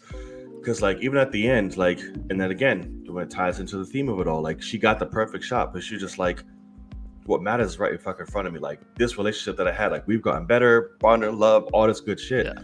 Yeah, she just walked away from the shit like, well, I don't give a fuck. Here's what matters. I'm like, all that shit I loved, but and the Akira references, which were cool. Didn't expect that shit. I was like, why? But it works. But yeah, I really enjoyed it. I did. I'll watch it again just to make sure I cleansed everything I needed to and got to see and understand what I need to. But yeah, I really liked it. So let us know what y'all thought in the comment sections below. Did you love? I was about to say Get Out. Did you love Nope? I do love Get Out. Do love Get Out. He's not too opposed to a sequel either, but I'm like, okay. And she did tame her beast. Yes, Jean Jacket. Very good. That's why he named her that. Go ahead, Kenya. I see you. It's the most sense you've made about movies ever. Let me stop. But yeah, so I'm here for it. Yeah, that fucking bike slide was dope as shit. I was like, okay. Which one? At the end, with Kiki, the Akira reference, when she did that bike slide into the fucking... Makes no fucking sense as to how she's able to do that. She takes off-roading on this bike that shows up. Yeah, she knows how to ride a bike. What was the original plan for her to get out there? Wait, get out where? To take that town? Picture. Yeah. Well, I don't know. I think that was her backup, but at first I think she was just trying to get the fuck out. But then on the way to town, she's like, you know what? I think I could do this shit. I thought it was because the fact that she knows I got to undo all these and like it just seemed like a part of the mission. I just think she was just trying to get the fuck out. And then when she got there and saw all the coins and remembered the well, she was like, I got a fucking idea. Because that's why they tagged it in the beginning of like, oh shit, sorry, photobomb type shit. Okay, so let us know what you thought about Nope. I keep want to say fucking Get Out. God damn. I do hate the name. It's a really bad name for a movie. I love it. I mean, you just have you seen Nope? It's like, yeah. I just feel like you could have done better with that, but yeah, man, okay. That's real. Ain't no improvised. Shit's real. All right, so now we can get to the event of events that was going on, and that is San Diego Comic-Con. Now, I have here that we have the recap, and then we have Marvel and DC's. Do you just want to just fucking throw all of it together? Or you just want to do like the recap, what we thought about it? Because I didn't fucking, or you just want to skip the recap and go for I mean, Marvel the recap is those two. That is, well, yeah, that's right. You know what I mean? Okay, so let's start off with arguably the most disappointing of the two. And that was DC. Mm-hmm. So a lot of fans went up there to their own fucking fault. Dig hard and fucking badges wet, thinking they're about to see so many things that they just put in their heads. And Henry Cavill being one of them. Until they got there. Right. Until they got there, it was just like, what the hell? So we got only fucking 2 things out of DC? Yeah. Black Adam and fucking Shazam. Yeah. Out of everything. Flash, Aquaman, you want to fucking Harley Quinn, fucking the Batman 2, please. Sure. Well, I don't think that's even like a thing yet. Well, it's announced. But you could have announced it. You could have had, Matt Reeves come out and talk about it a little bit. Say something. Oh, yeah, it is fucking announced. That's true. They did. Because did I hear that they somehow ended up saying that it's going to be 4 or 5 years away, something like that? The Batman 2? Yeah. I think so. Yeah, I think that's fucking some horrible. Years away. Which is, it's very stupid. All right, so we could talk about I don't remember which one they did Shazam first, I think, but I don't care. I'm doing Shazam first. That's fine. They did Shazam, Fury of the Gods. We had a trailer. I didn't watch any of the panels for any of these things that happened. Oh no. By the way, so I'm just catching the ass end of it like everybody else. But we got a trailer, a look at Shazam, Fury of the Gods. And we see Shazam basically trying to figure out who the fuck he is, where he fits in, amongst the world of heroes. And then a bunch of old ass gods come and try to fuck up the world with dragons and magic and shit. And that was it. We got a better look at the family, the suits, our villains in Helen Mirren and Lucy Liu, who both look great, obviously. We have Shazam fighting fucking dragons and making Fast and Furious references to a woman in Fast and Furious. Woman in it. Yeah, I did not like that. I was like, okay. Yeah. It was fine. I honestly forgot about it. I did a reaction to every other trailer, but that one because I completely forgot. I was like, yeah, fuck it. I'm just not gonna. I like the trailer. I mean, it's a sequel to the first movie, and I enjoyed the first movie. So, yeah, very much so. Fucking Shazam himself is back, or the Wizard, whatever the fuck you want to call him. I was like, didn't you like die or something? Yeah, I thought that was the whole point. Was you were dying and you had to give up your power to somebody. Right. But now this fucker's coming back like he just walked off the Gladiator set and it's like, hey, fight for your family, homie. It's like, what? It's like, hold on. I thought you.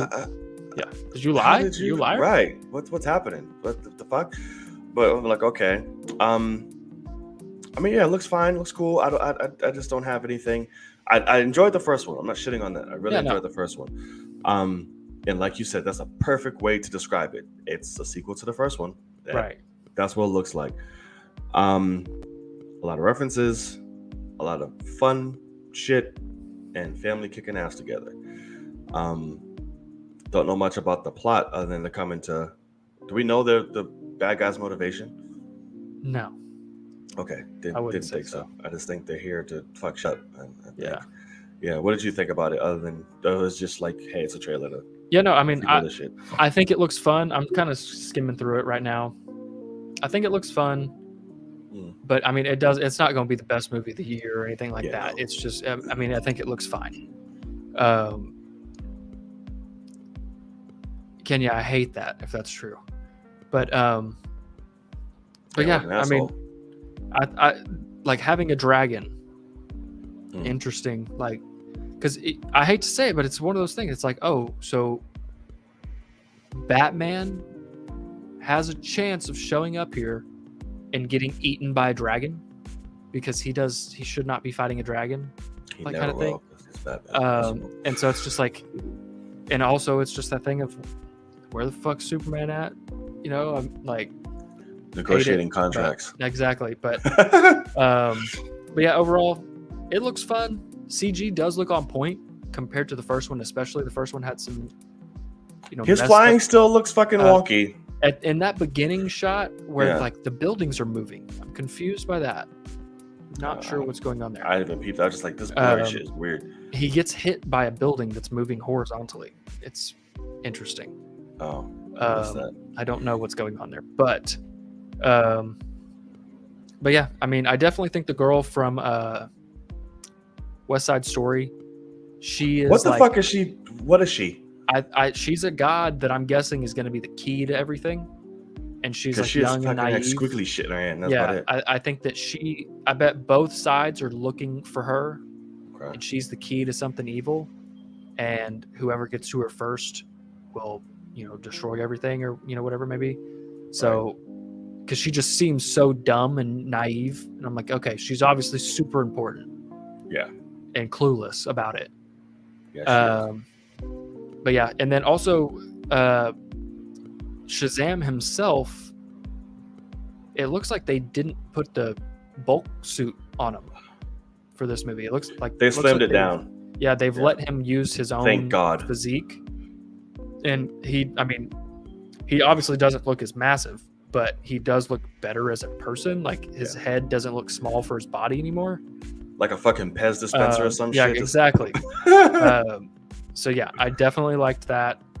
But yeah, trailer's fine. It's super interesting that that's the only legitimate trailer we got from DC for San Diego Comic-Con. Especially after they talked it up so much with The Rock and Black Adam, which we'll talk about in a second. But yeah, I mean, I definitely expected more, just because we know that they have so much more. But what can I say? Yeah. Well, on to the better one, which was Black Adam.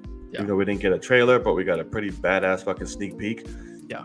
And I'm done watching shit for Black Adam. That is it. Don't need to see more.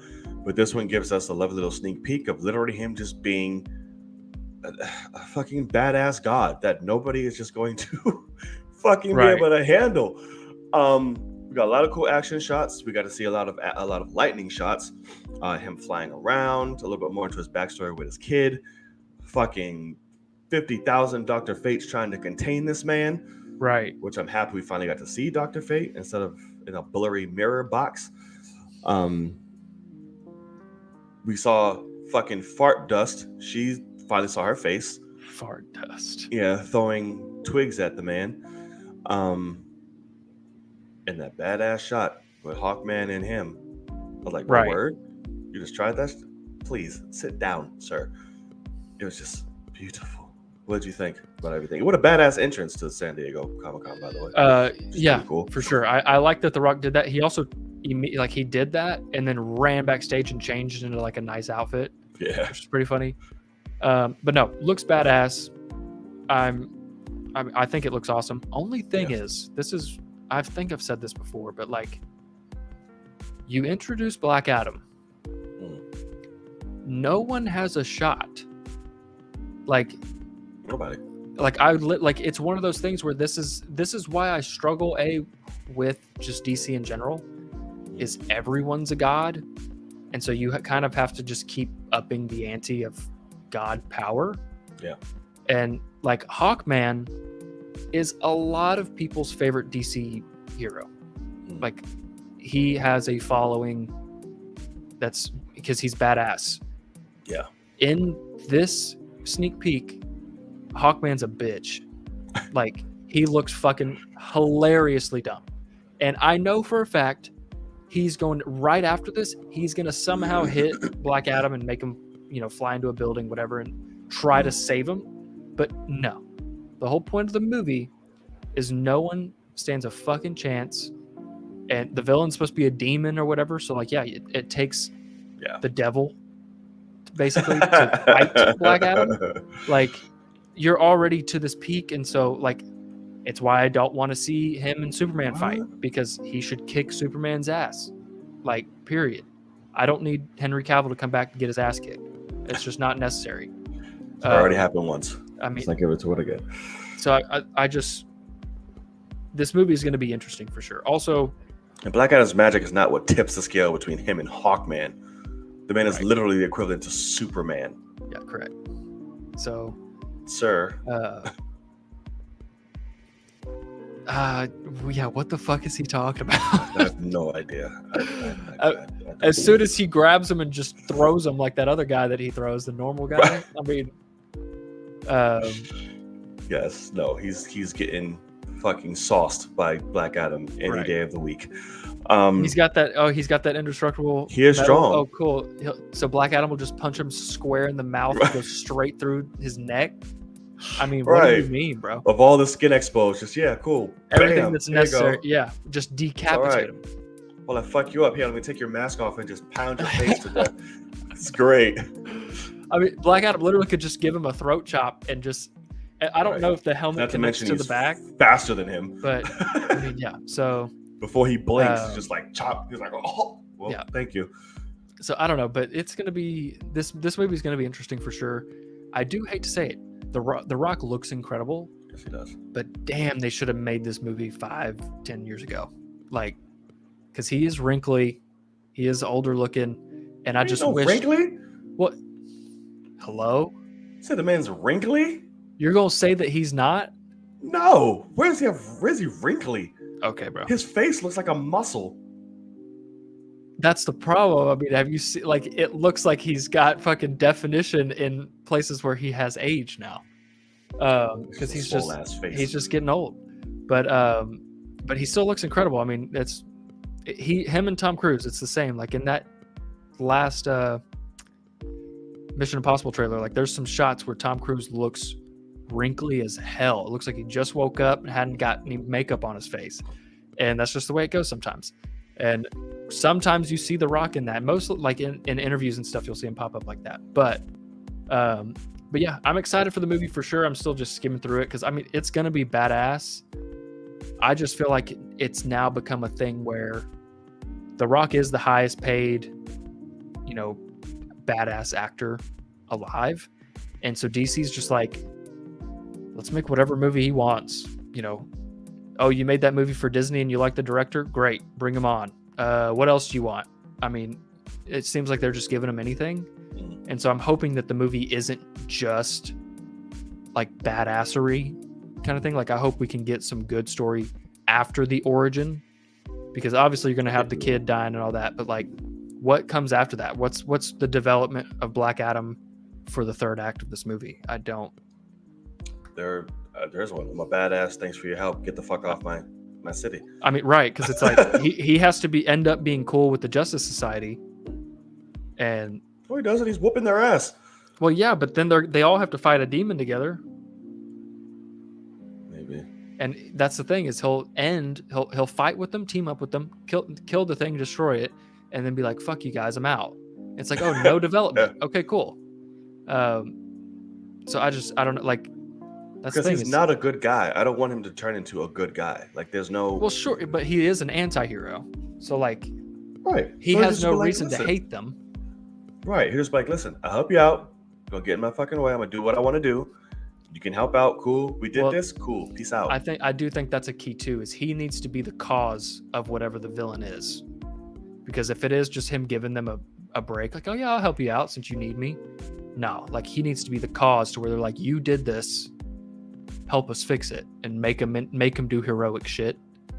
But yeah, we'll see. I'm very interested. I definitely think it's gonna be badass. I hope it's not the Venom of DC. I really hope it's got a higher quality than that, my friend. Yeah, it definitely will. Rock's face is hanging like a ball sack. Jesus. That's insane. What was I gonna say? It just threw me off completely. Sorry. No, it's okay. Oh, yes, I'm finally happy. I can't wait to see fucking Pierce in that goddamn Fate suit. Oh, my God. I liked that transition. Yeah. It was pretty good. It was dope. Looked good. Yeah. Okay.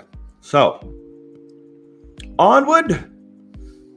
Well, before we did this, I didn't make a slide to this, and I'm so sorry. Do you want me to do it real quick? Please don't hate me. Yeah, sure. What you got? That would be the Baba Yaga. Dropped a fucking trailer at Comic-Con as well. The Baba Yaga? Yes, as in John Wick Chapter 4. Oh yeah, I'm not watching that shit. Yeah, fuck you. You're crazy. God, they were so bad. They were amazing. You will shut your wet mouth. It's fucking great. John Wick Chapter 4 dropped a lovely trailer at San Diego Comic-Con with the announcement of his Berserker comic, which is also going to be a film, I'm guessing, which he's also going to be starring in. Oh my God, this shit was beautiful. So it's going to be years of John Wick training to get back into it because his deception at the end of 3 and him and Lawrence Fishburne are going after the high table with beautiful new additions of Donnie Yen, Skarsgård, fucking Hiroyuki Sanada. Oh my God. It is a trailer of just badass fighting and Donnie Yen versus fucking Sanada, which is just cumtastic on itself.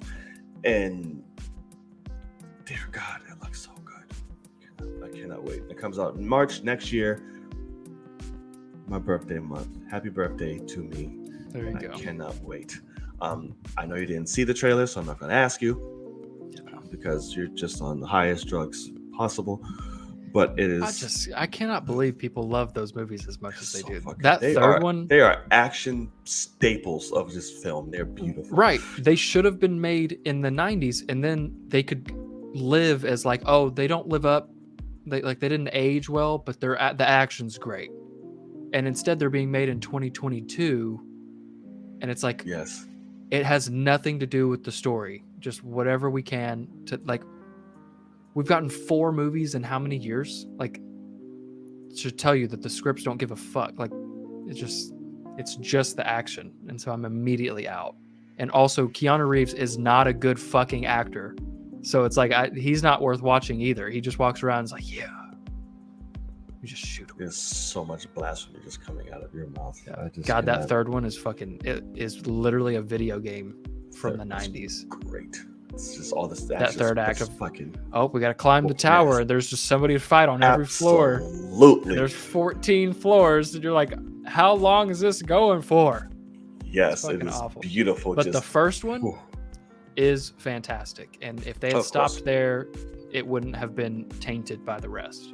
It's not tainted. You're just crazy. But hey, not everything's for everyone. I get it, but he's fucking great. Movies, I can't wait. Hopefully Halle Berry pops back up in this one. I don't know. No signs of her anywhere. Why? Whatever. Because it's fucking Halle Berry. I mean, what's she gonna do? Whoop ass like she did in the third one. So yeah, there's that. Can't wait. March 24th. Here we go. And hopefully fucking Lawrence Fishburne gets to do something in this one. He's been in 2 motherfuckers and just has been not whooping ass. What do you want him to do? Whoop ass. He's going to be 61 when this movie comes out. I don't give a fuck. Tom Cruise is like 95. Jackie Chan's like 120. What's the last time you seen Jackie Chan whoop somebody's ass? The Foreigner, and it's fucking great. How many years ago was that? 3. And he does movies in China, still whooping ass. But I think Foreigner was 3 years ago. Let's see here. God, was that only 3? There's no way that was only 3 years ago. I feel like that was so long ago. 2017. 5 years. Okay, that makes me feel better. Damn, isn't that crazy? COVID. We skipped 2 years, man. Legitimately. What the hell? Yeah, Okay. Wow. All right. Well. Yes, and Keanu also just came out and said he wants to play an older Batman. He would love to play an older Batman. Yeah, everybody's got hopes. I bet you would too. I bet you'd love to be in a big budget movie, man. I would. I was like, wow, that's interesting. Just because you're voicing the motherfucker right now, let's not push it. I'll give you Ghost Rider tops. Like I said, I've always given you that. I'm good. Get somebody that can act. Be great. I'm the devil's rider. I would much literally bring back Nick Cage. What? It'd be better than Keanu. You're fucking insane. 100%. At least Keanu would look the fucking part at least. Jesus Christ. Cage was fine. Cage was not fine. Cage shouldn't have been there at all on either one. With his fucking bad toupee in the first one and his regular hair in the second one. I didn't see all fucking horrible. I was like, Jesus Christ. Yeah, his hair looked like it does now. Just crazy, withered, plugged up, and weird. Like he just did somebody's taxes for them and just put a leather jacket on and left. But he can act. When he wants to. Those movies were not acting. Oh, no, of course not. He didn't give a fuck. Crazy. Yeah, no. It's fucking insane. Oh, my God. But we love him for it. So no shade at all. Yeah. All right. So now, you're an asshole. I just fucking I just beat that. What a dick. All right. So now we move on to Marvel. The big one. The one everybody fucking jizzed over and changed everybody's lives, and rightfully so. We got a lot of shit. We got announcements, we got slates, we got trailers. Let's go through the announcements first. The slate, the phases slate. Okay. Then we can go through. I know you have it pulled up there, right? Oh, we didn't even talk about the She-Hulk trailer. Jesus Christ! Well, I thought that would just come with. Okay. The Marvel stuff. You want to start with that? Do you want to talk about trailers first, or want to talk about slates? Okay, let me look. Was she the only trailer? That and Wakanda. Oh yeah. Wakanda we already talked about, but her, yeah. And I don't give a shit about Groot, but God damn it, give me the fucking slate. His first Ghost Rider suit up was great. The second one was. Oh, does it get worse in the second one for the suit up? Yeah, there's like no, it's just bubbly leather because they tried to make it more. Because Neville Dean and Taylor, they're known for very sporadic, gritty type fucking shots. So his thing was literally his skull was like black because like it was all fire and burnt up. Yeah. And then his suit was just the regular that, but no spikes, no nothing, just bubbly leather.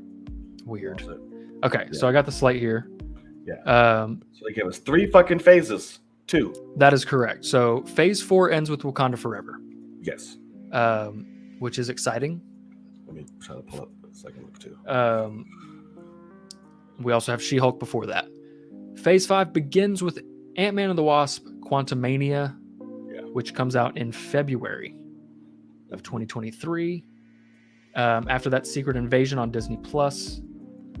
And then it looks like right around the same time, Echo on Disney Plus, which is your most anticipated. Absolutely. I cannot fucking wait. Mostly because of her, right? The actress is just Oscar. Specifically and only her. But what's the face she makes?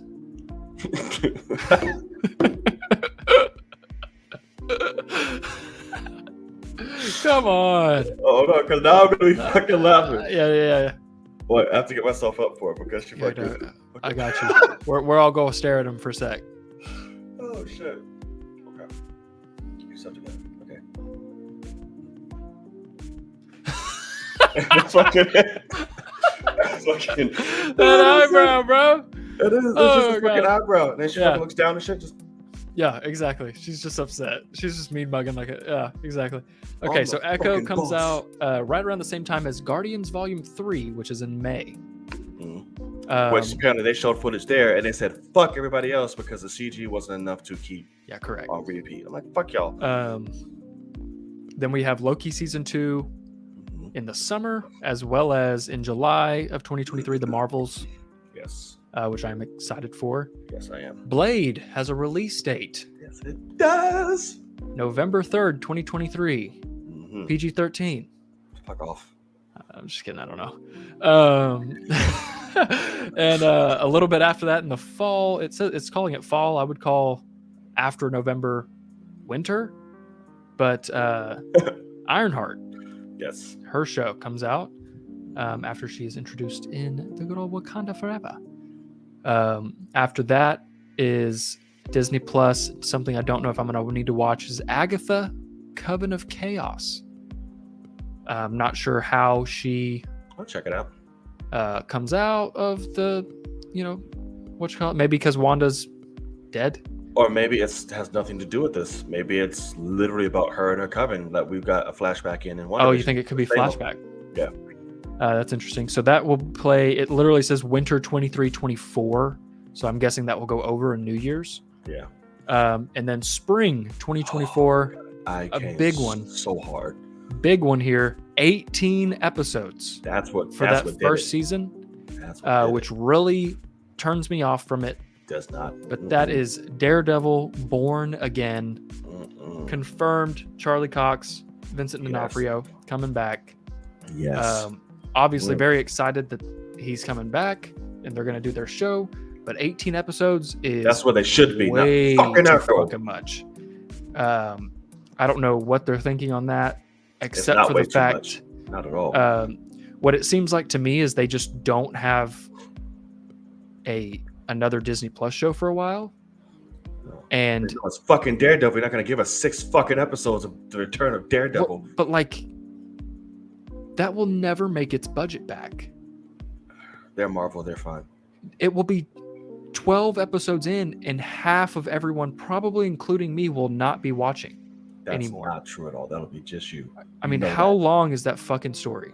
I mean, that's insane. Like, I cannot tell my dad to watch something for 18 weeks. That's a fuck you can't. How long was the Netflix? How many episodes was the Netflix? And I didn't watch it until fucking No Way Home was coming out. I'd only seen the first 2 seasons because I couldn't finish the third, even though they were great. Who cares, Logan? It pleases the fans. That's what happened with Thor, Love and Thunder, That's what happened with No Way Home, and that's why those movies are not as good as they should be. Anyways, well, you can watch it both on No Way Home. No Way Home is not as good as it should be. 110%. You want to go back to our episode where I fucking called everything out and you were like, yeah, it could be better there, it could be better there. But I liked what we got. It was fucking great. You know what? God damn you. Anyway, here's a big one for you, sir. May 3rd, 2024, yes. Captain America New World Order, which is interesting. Yes, I'm excited. And then finishing out Phase 5 is Thunderbolts in July, which is a very interesting choice. Very interesting. For good old Phase 5.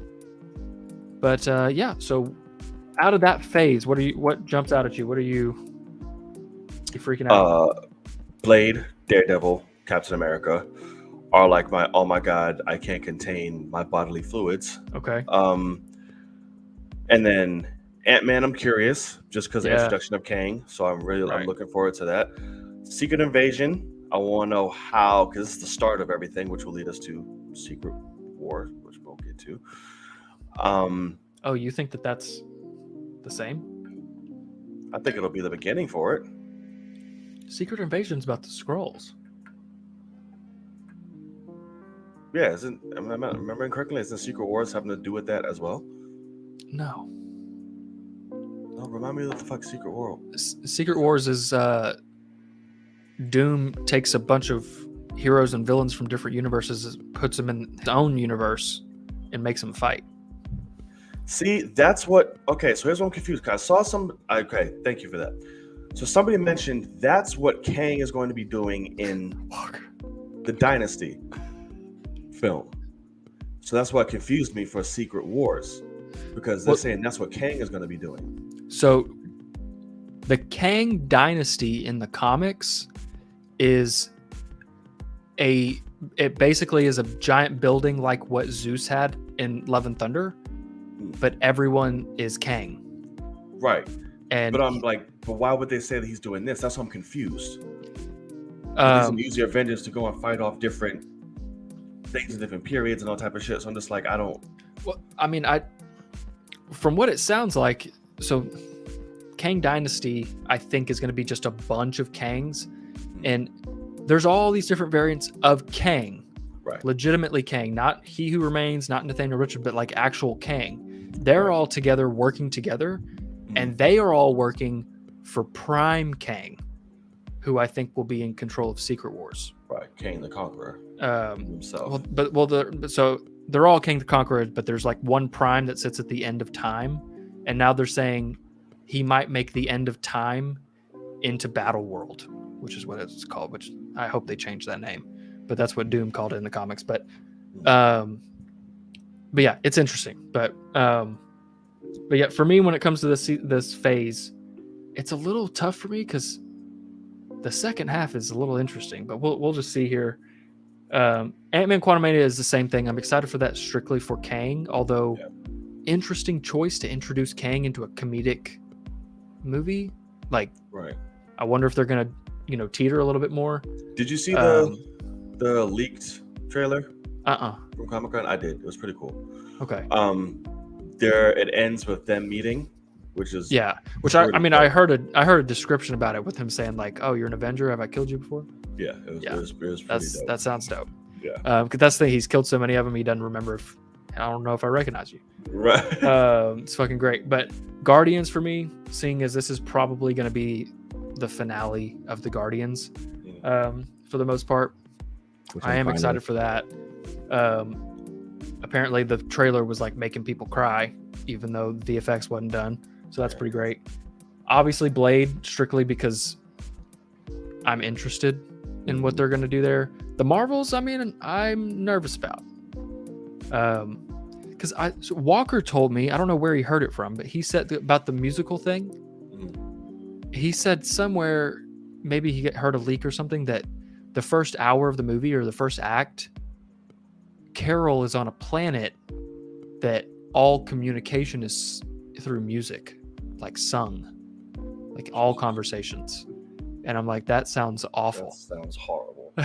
So I hope that's not the case, but I don't know where he heard that from. I'm sure Walker, he'll I type it hope in the you're chat. bullshitting. Yeah, and I no, hope no who you heard kidding. it from is bullshitting. Loki season 2 though, for me, really big. I don't think a lot of people realize that will also play into Kang massively.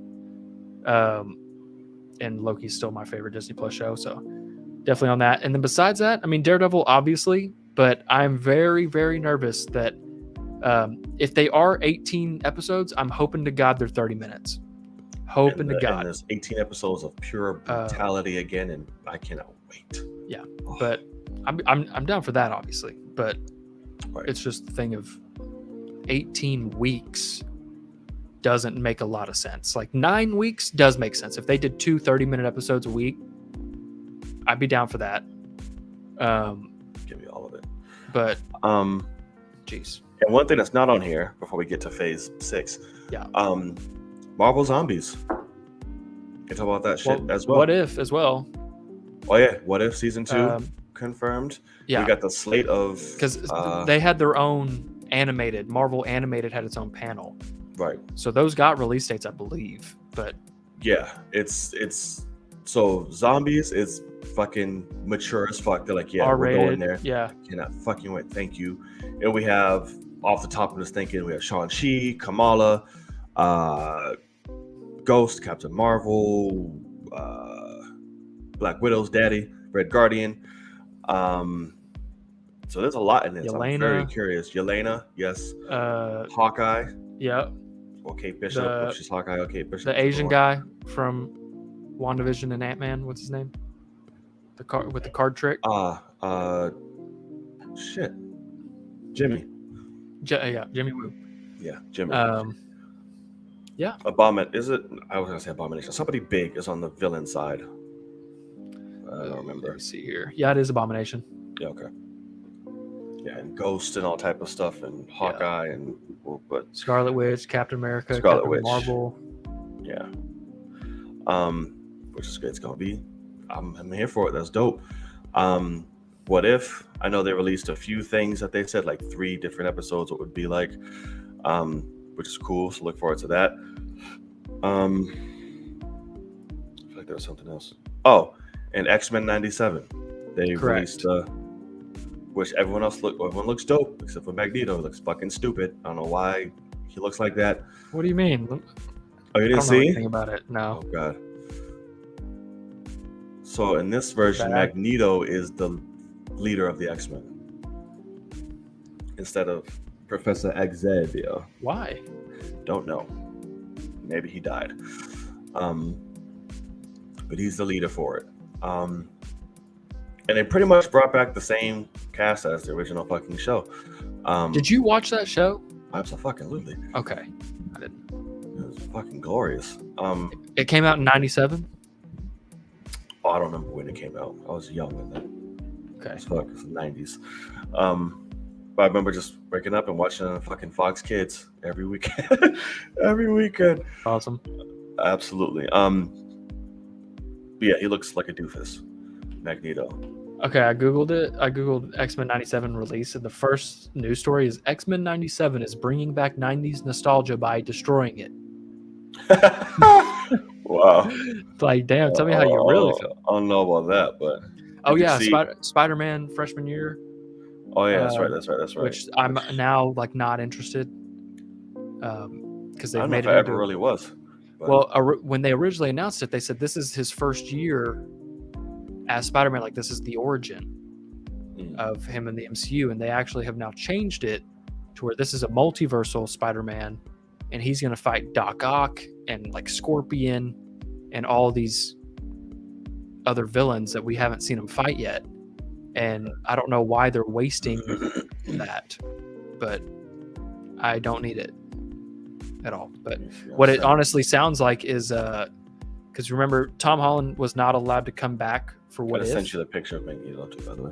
Okay. He was not allowed to come back for What If, and I'm guessing it's because Sony's like, Tom Holland's ours, and we might take him and do our own thing. So Sony just makes the world worse. Yeah, that's correct. So that's what it seems like to me. Okay, that's interesting. Right. Just a big ass M on him. Right. Fucking stupid.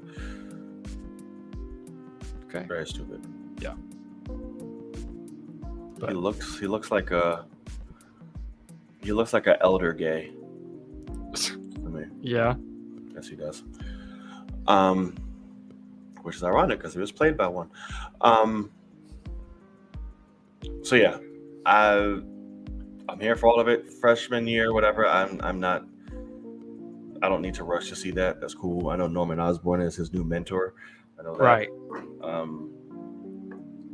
Yeah, it's whatever. It's not voiced by Tom, so I'm like, whatever. I don't care.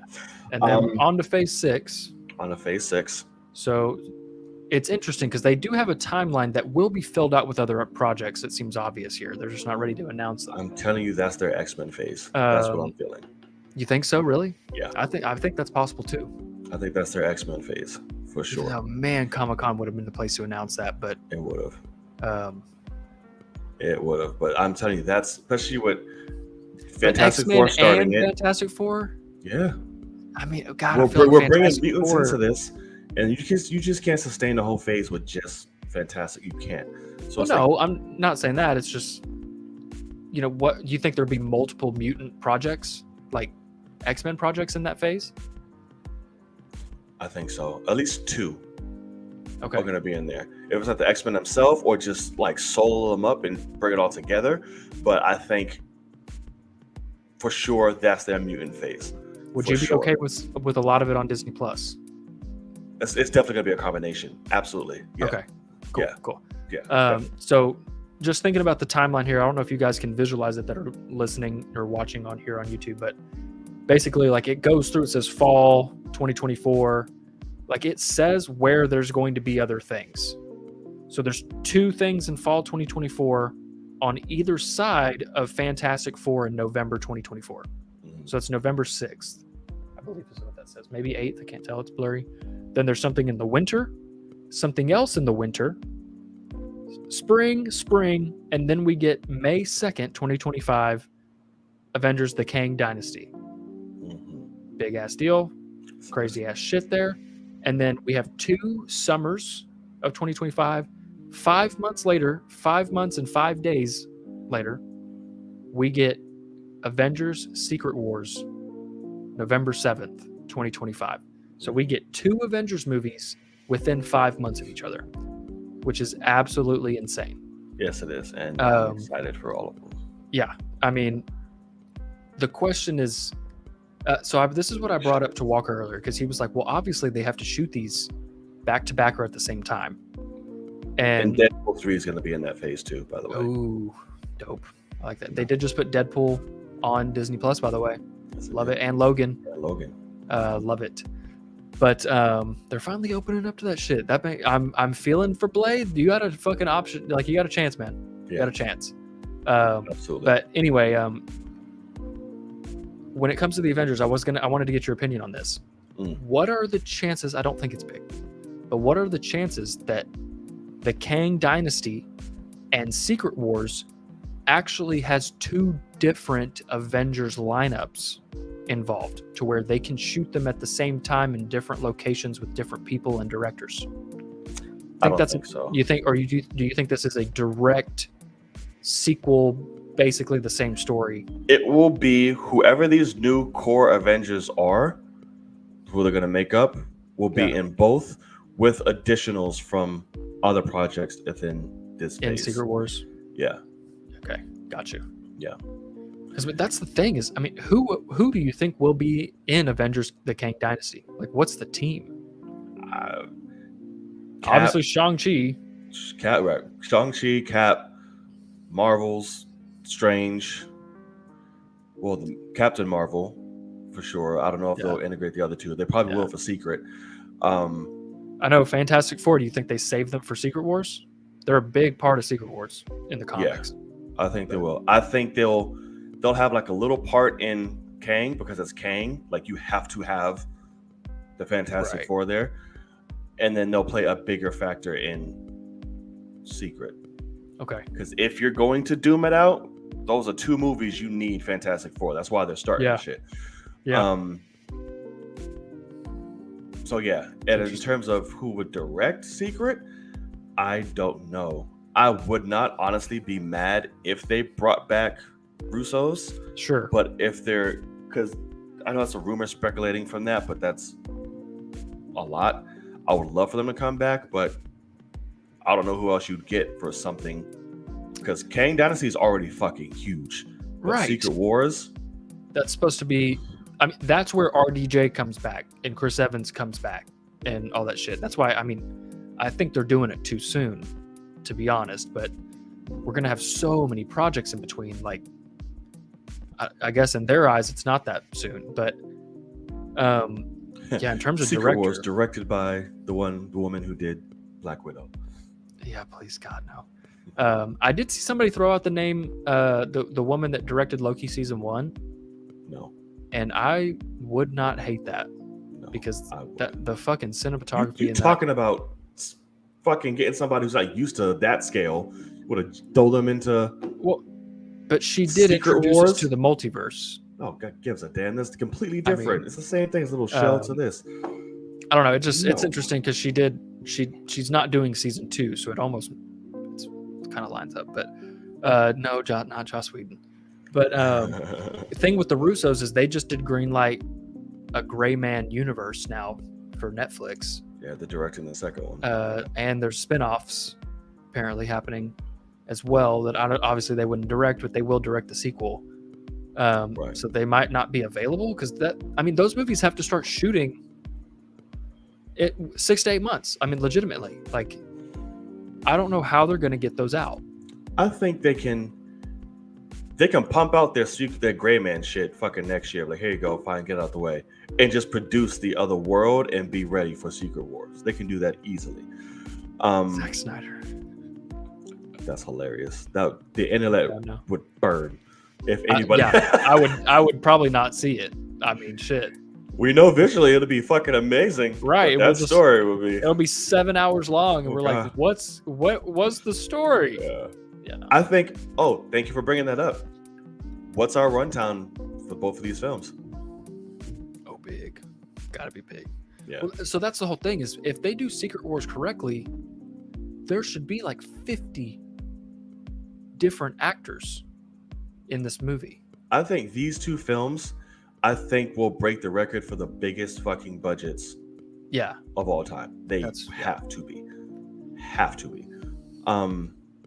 Because that lineup alone, plus the newbies, and then just graphic, story, location, it has to.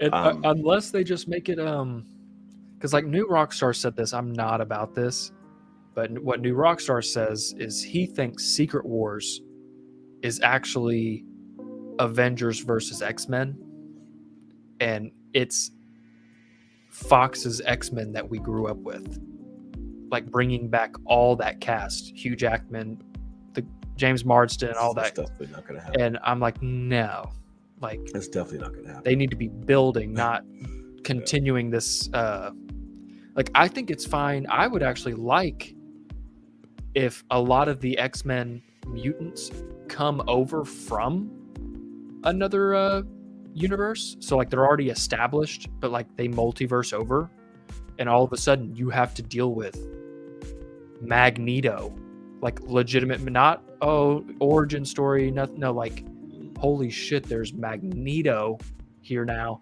That would be dope. But yeah, I don't know, man. It's both, like the fact that they announced both of those, which by the way, I remember you said you were busy too. I was at like a 66-year-old man's birthday party while this was going on, which dear to my heart, man, love him to death. But those two logos popped up on my, because I was just getting notifications, and all of a sudden I saw both of those, and I was like, Hannah, we gotta go. I was like, it's time to go. Like, there's some shit going on. And then Wakanda Forever trailer came out after that. I was like, now, like, we're out. But no, when it comes to this Kang Dynasty, I don't know what the actual story will be.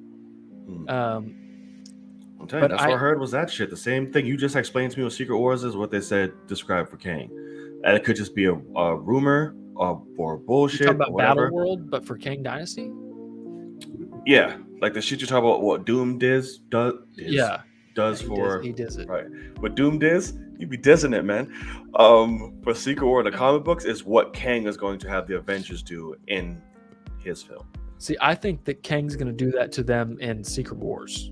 I think Kang Dynasty is the Avengers have to defeat 500 Kangs.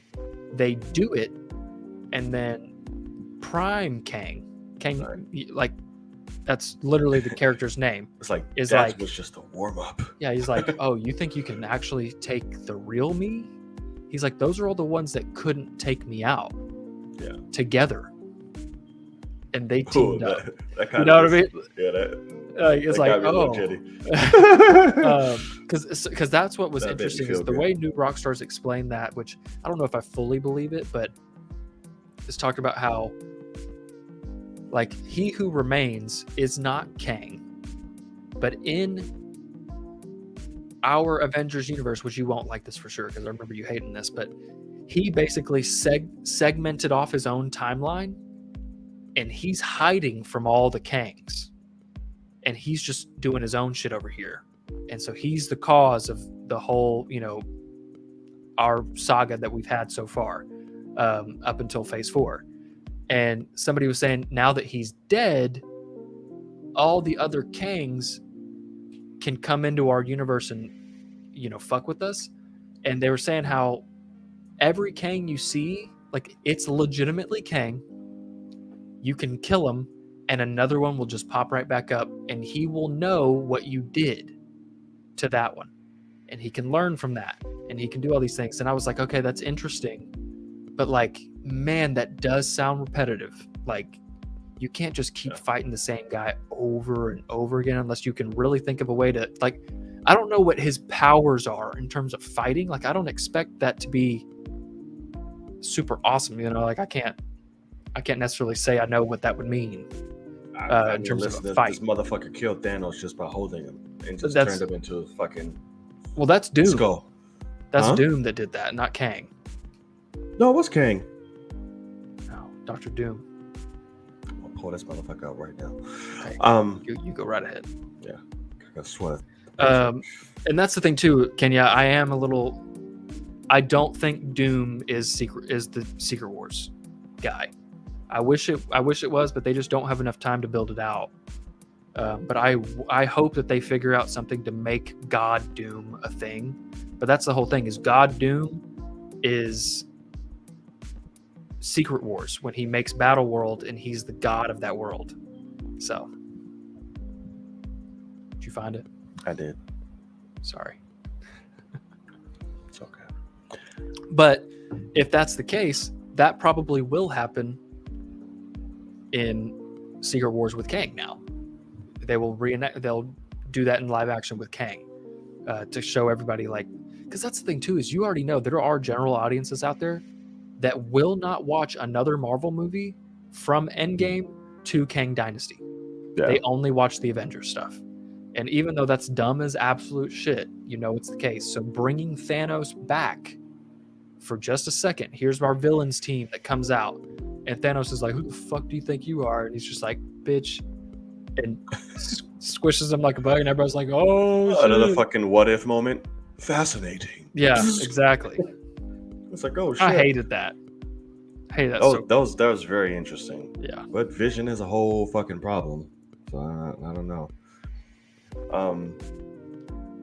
Oh fuck. But I don't know. Okay, so what you just sent me, so Kang has done that as well, I guess. Yeah. But it's not it's not what I was thinking of. You know which one I was thinking of? Which one? The Dr. Doom one? No, I don't. Okay, let me look it up. Because it's just a fucking badass shot. Apparently Thanos gets bitched a lot. Doom vs Thanos Secret Wars. Yeah, he rips his fucking skeleton out of him. Yeah, let me see here. Text that to you because it's just a fucking badass. And looking at it now, he just rips his fucking skeleton out of him. Correct. Which is also dope. It's dirty as shit, man. It's fucking awesome. That's crazy. Well, Thanos doesn't have the best of luck, does he? But yeah, so I'm super intrigued to see what happens at D23 now. Like, I'm guessing all of Phase 6 will get fleshed out for us. Yeah. Yeah. Because I mean, they have to start shooting all of these. Like, in terms of Phase 5 here, what is shooting or has been shot? Quantumania, Secret Invasion, Echo, Guardians, the Marvels, Loki is currently, and we're now up to November of next year with that, starting with Blade and Ironheart after that. So, and Blade starts in November apparently. Okay. Starts filming. Dang, that's all they're giving him time for? Jesus Christ. It's terrifying. Just get a year? Like, I'm just thinking about those VFX people. Like, there's no way. Maybe it won't be as much because Blade, you really don't need a lot. Like, you can visually FX. But all that blood, if you want that blood, it's gonna be. No, keep it regular. Keep it fucking practical. That's no, if he's cutting people's heads off, that's all CG. Oh well, yeah. That's also true. Do it from the back. Just have a prop. Black Panther gets the Gauntlet in Secret Wars comics. Yeah, that I know. That's dope. Obviously. But yeah, then the rest haven't even started. So it stops with Blade, and they have to finish. They have to start the rest. Yeah. But yeah. So I mean, it's interesting. Like, I'm guessing. God, I just wish I wasn't like in this space because I don't want fucking leaks. I don't need that shit, man. I know. Like, I hate that shit. And Marvel better. They need better to figure it out. Tighten it the fuck up. Like, don't be kidding. showing every fucking thing in your goddamn trailers. Don't be announcing when fucking shit's gonna drop, like tickets and trailers and all this shit. When it comes to Avengers, you better end game the fuck out of it. Right. You better give me some throwbacks to the phase we just went in, and that's it. How did they get Endgame so secretive? Infinity War 2.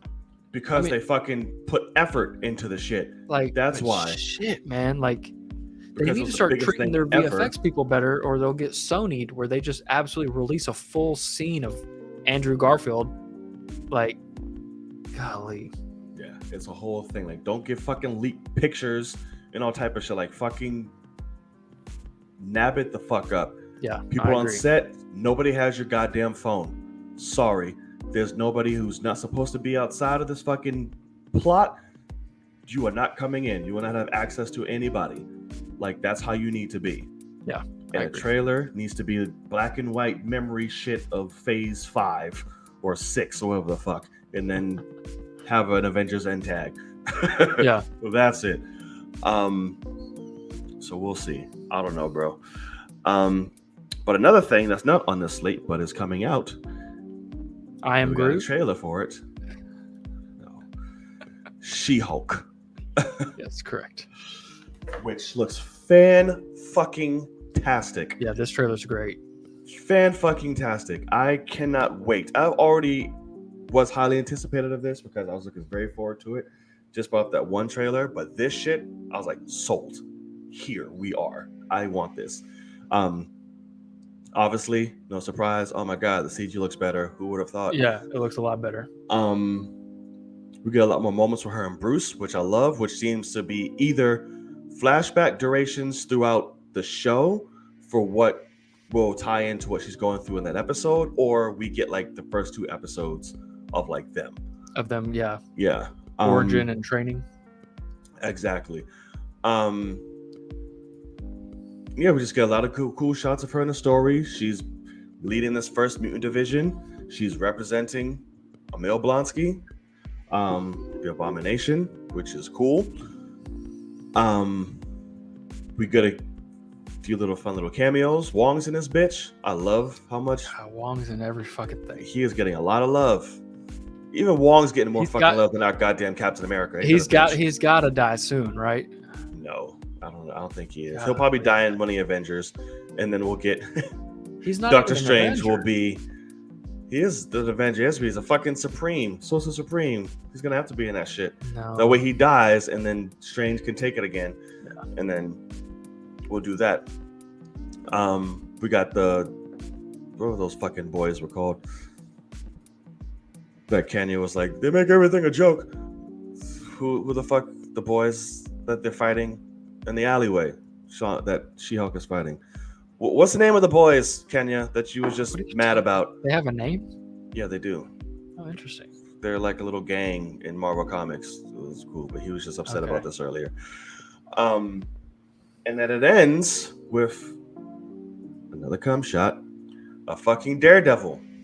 And the goddamn original red and yellow outfit, which apparently an article came out that they're gonna be best fucking friends. Oh, no shit. In this show, yeah. Well, I love Crew. it. Thank you. I love it that they are, two lawyers. Yeah. That are also here. Like, I think that's fucking great. That's awesome. I'm here for all of that. We got to first look at the villain with Jamil. Yeah, whatever. Fuck. Yeah. Good place. Is the villain Tatiana in her ridiculous ass fucking Wonder Woman Cheetah 84 outfit in the courtroom. And then that was basically. So I've got some questions. Talk to me. And I was asking Walker about this. The whole point of this show is that all of a sudden, all these super powered people are showing up in like a joking manner. Are these mutants? Some of them will be, now that we know they exist. So you Some think, of them will be.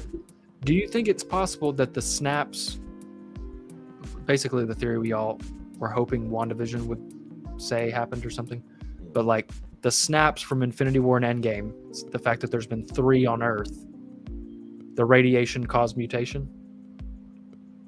Or why are these mutants showing up in the first place? I think they're already there. They already have the gene, but like Kamala, but this would be the reason, not saying the same exact reason.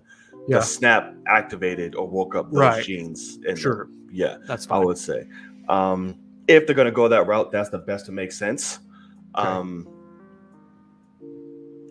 just do that. So they already have the gene in them. This unlocked their shit, their mutation. I just don't know how much I like them being introduced in like such a joking way. Like an old man jumps out of a building and just like. Well, they're already introduced.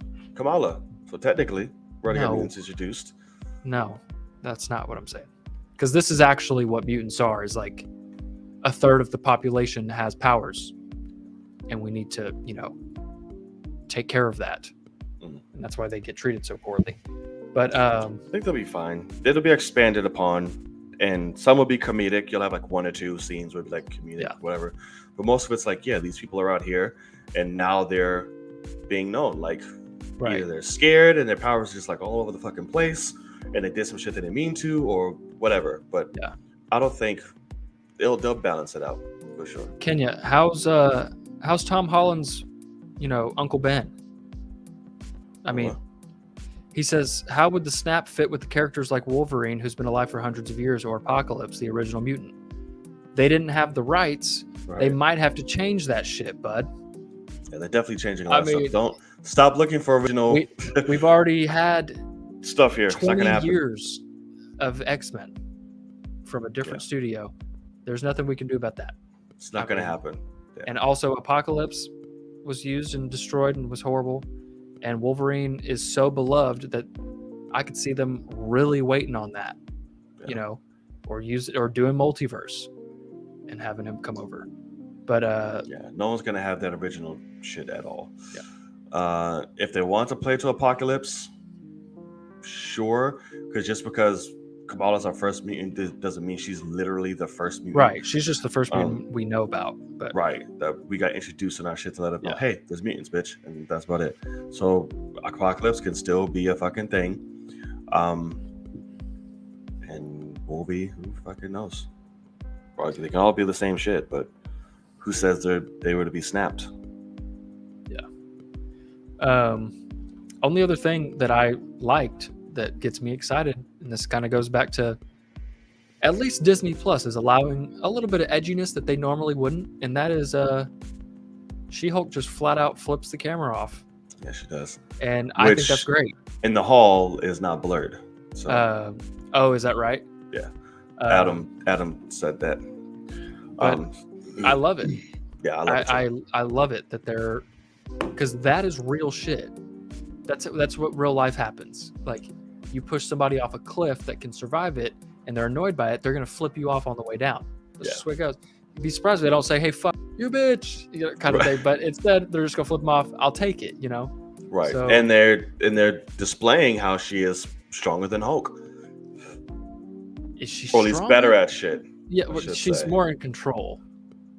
In control? It's a fucking Hulk. If anyone else control, it's him now. That's why he's teaching her ass. Well, and someone even said in the comics they argue that she's stronger than him. But off the bat, she has control. He had to go to a fucking shaman for years and figure that shit out or whatever. It took him 15 years.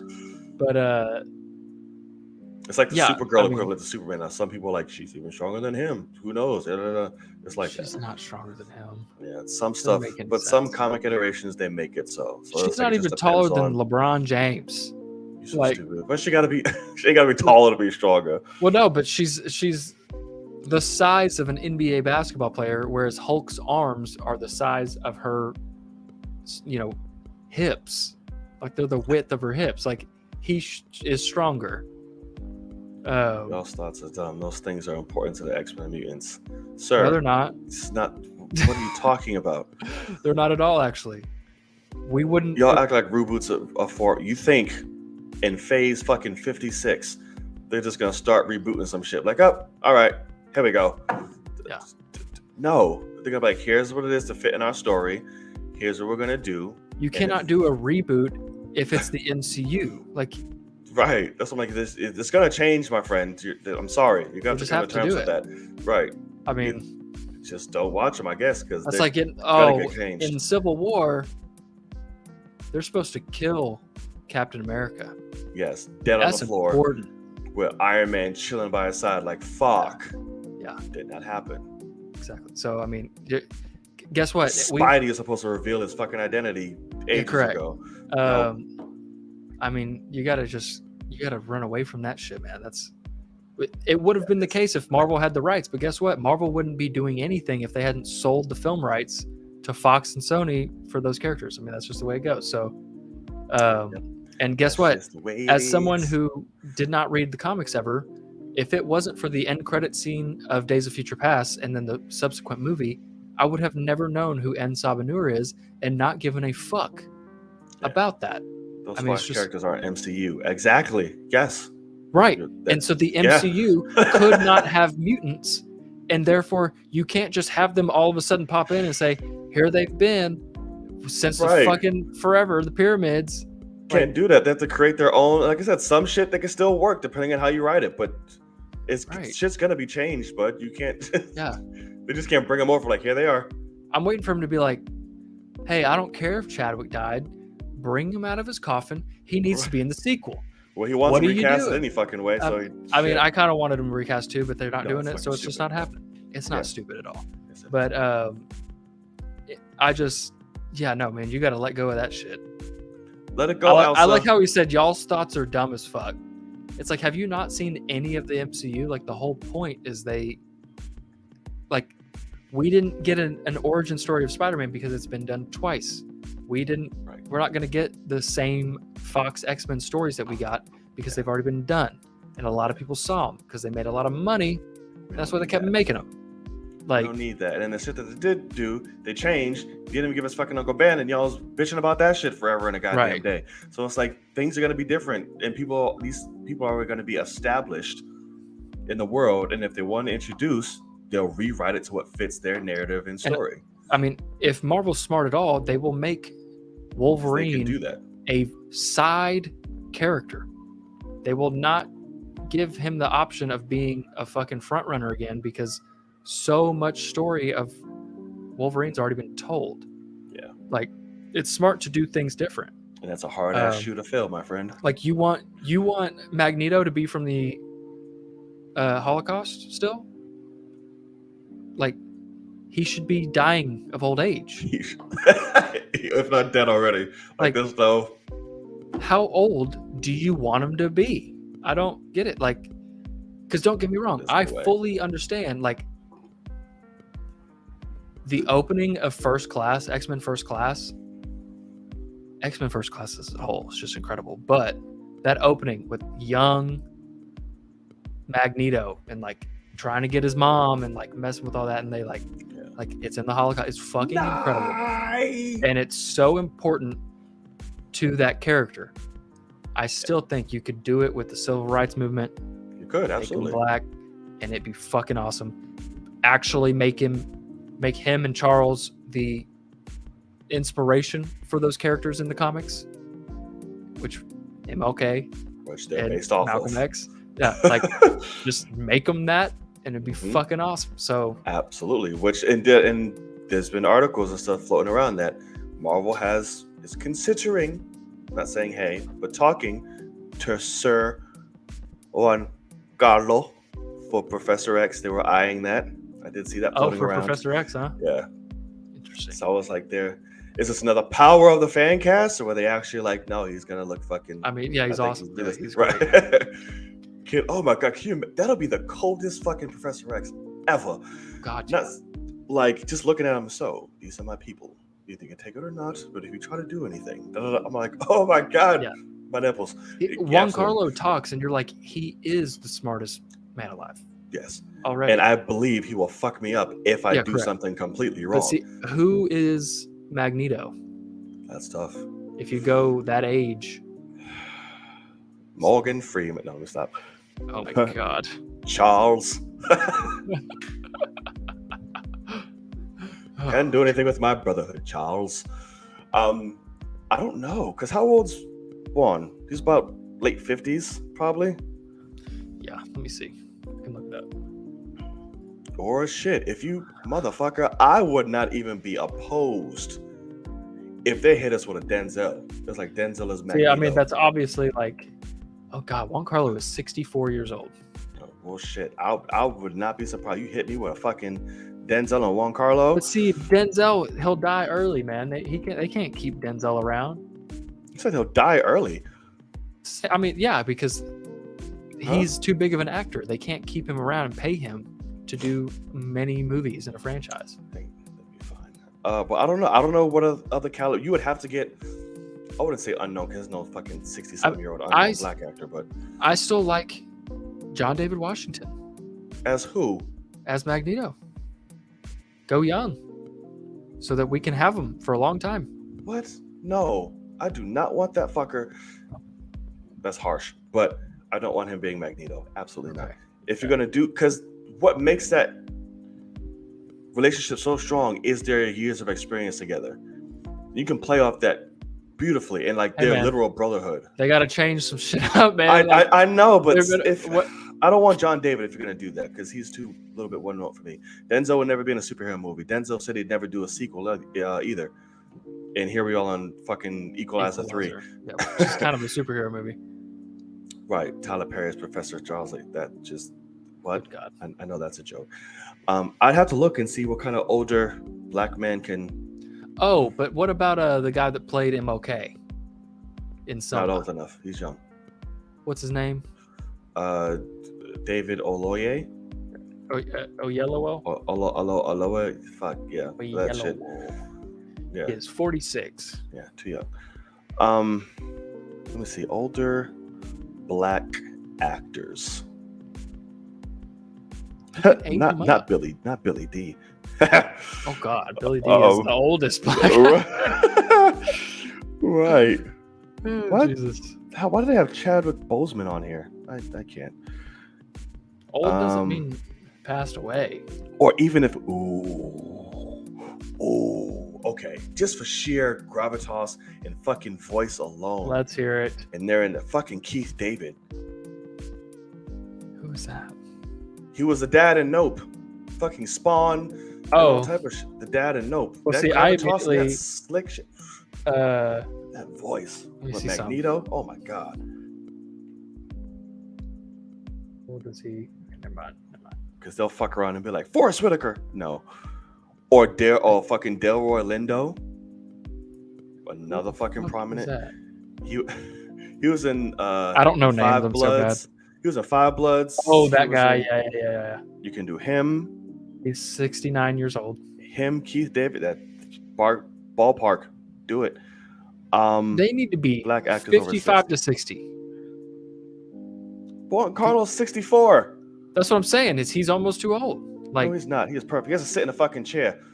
He could die in 6 years, and that is normal age to live to.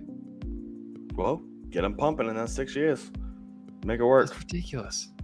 Make it work. Make it work. Too old enough to be able to chill because how long ago for like civil rights and all that shit? I know that we're aging too much. I mean, are we aging too much? Was what 60 low 60s? Yeah. So if you get some, maybe I don't know. That's tough. Let me see here. Just get James Earl Jones. 1964 is the Civil Rights Act. So today, how old would somebody be? Born in 64? Yeah. To be around for the civil rights. See, that's the problem. Is born then, they could still be raised with issues. Right. But if we wanted it, I mean, you need to go for somebody in their 70s if they were at an age to be a part of the movement. Right. Because that's the only... Because, yeah, you can touch on it, but obviously it's not as heavy as, like, yeah, fucking... I don't know. Like, I was there, like, fucking dogs. I was sprayed and shit. Like, you can't just be like, yeah, I experienced racism and shit fucking sucks. Like, you... Yeah, 58 is how old you have to be if you're born in 64. Oh, well, there you go. One fucking somebody. You can at least get somebody 55, 56. Make it work, and then... I'm saying... Get somebody younger and age them up with prosthetics, like David Oyelowo. It's a great age. He could be fucking Professor X for 20 years if they wanted him. I mean, I can see that. Oh my god! I They can make Vecna look real, and you're over here like, no, we need a grandfather. Yes. We need high blood pressure and cholesterol levels. We need everything. Yeah. We need hospice. Right. I want a medical staff on set, on standby, every day, ready. God. I mean, I guess you can do that, but I don't want John David to do that. Well, I'll just have to find. No, not John David, but I do think David Oyelowo is great for Professor X because he literally. I mean, it's obvious too because he played him okay, but. Right. I can see it. I won't be against it if they would announce that. But who is fucking Magneto, man? That's a tough one. Magneto, so you have to have somebody with stature who fucking commands presence. That's tough. That's very tough. Let me see here. Middle-aged. If he wasn't already Heimdall, I'd say Idris would be a good candidate. Yeah. He would have been. He would have been really good.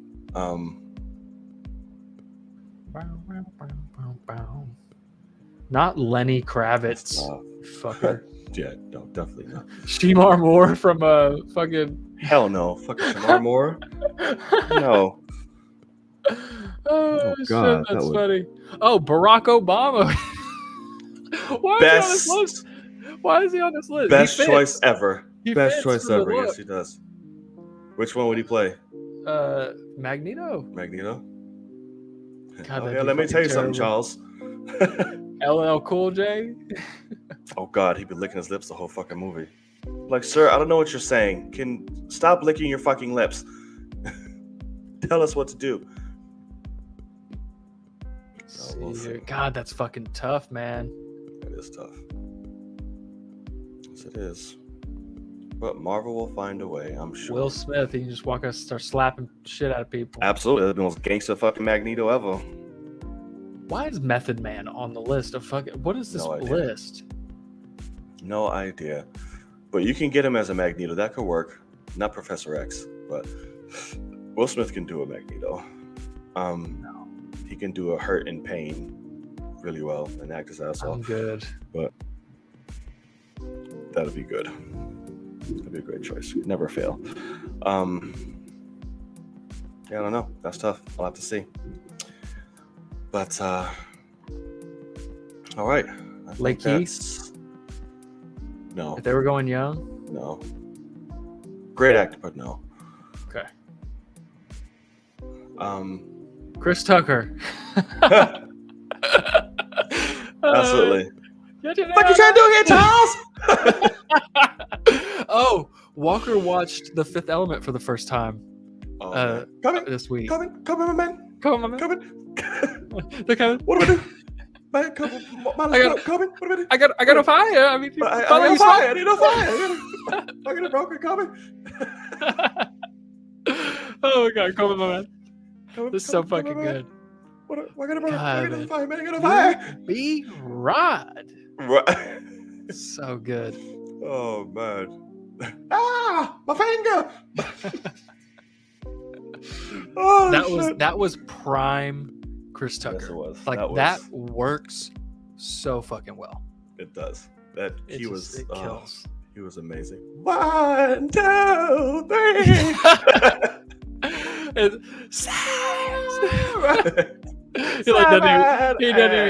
doesn't even get to 10. It's going off. Just screams. Oh shit. Oh shit, that's funny. Oh fuck. Oh. Yes. Give me a sec. I don't know the guy's name. Or I gotta see how old he is first before I say it. The guy from John Wick, Lance Reddick.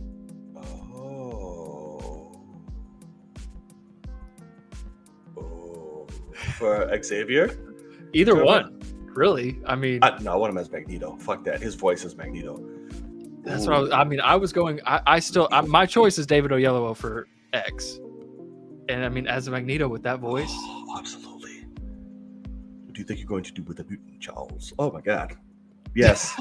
Yes. That's good. I mean, that come is on, good. Man. Let's go. That's good. Let's go. We gotta do everything for the Brotherhood. Oh my God. Yeah. Yes. Exactly, yes. man. Yeah. That's.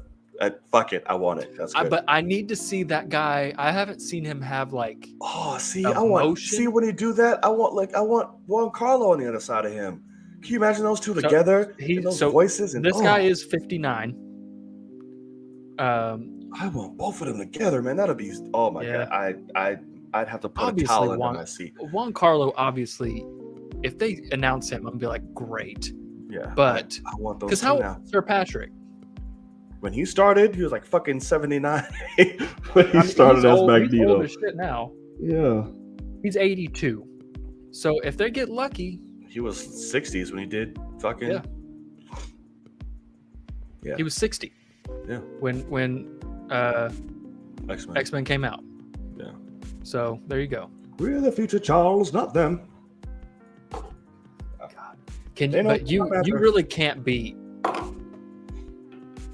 Patrick Stewart and Ian McKellen. I mean, they were so fucking good. Yes, they were. Absolutely. But I would love to see. But that Lance guy. Rummaging around in there, Charles. It's an interesting choice. It is an interesting choice. Now I want both of them. Signed, sealed, delivered. I want it. Yeah. And he'd be cheap too, man. He don't get them paychecks like that. Nope, you don't. Give it to him. Yeah. Give it to him. Oh. Right. Oh, I need it. Okay. I think here's a good spot to wrap up. We're nerding out and spazzing out. I also have to pee like a fucking racehorse. Apologies. No, I can't say that. That's offensive these days. That word. I don't want to offend. But yes. All right. Thank you so much for joining us on the latest episode of the Film Cave. It's been real, y'all. It's been a real fun show. Yeah. Really good show. A lot to talk about. Absolutely. Good show. Love it. Give us more shit for the following weeks, man. Keep going. Yeah. Yes.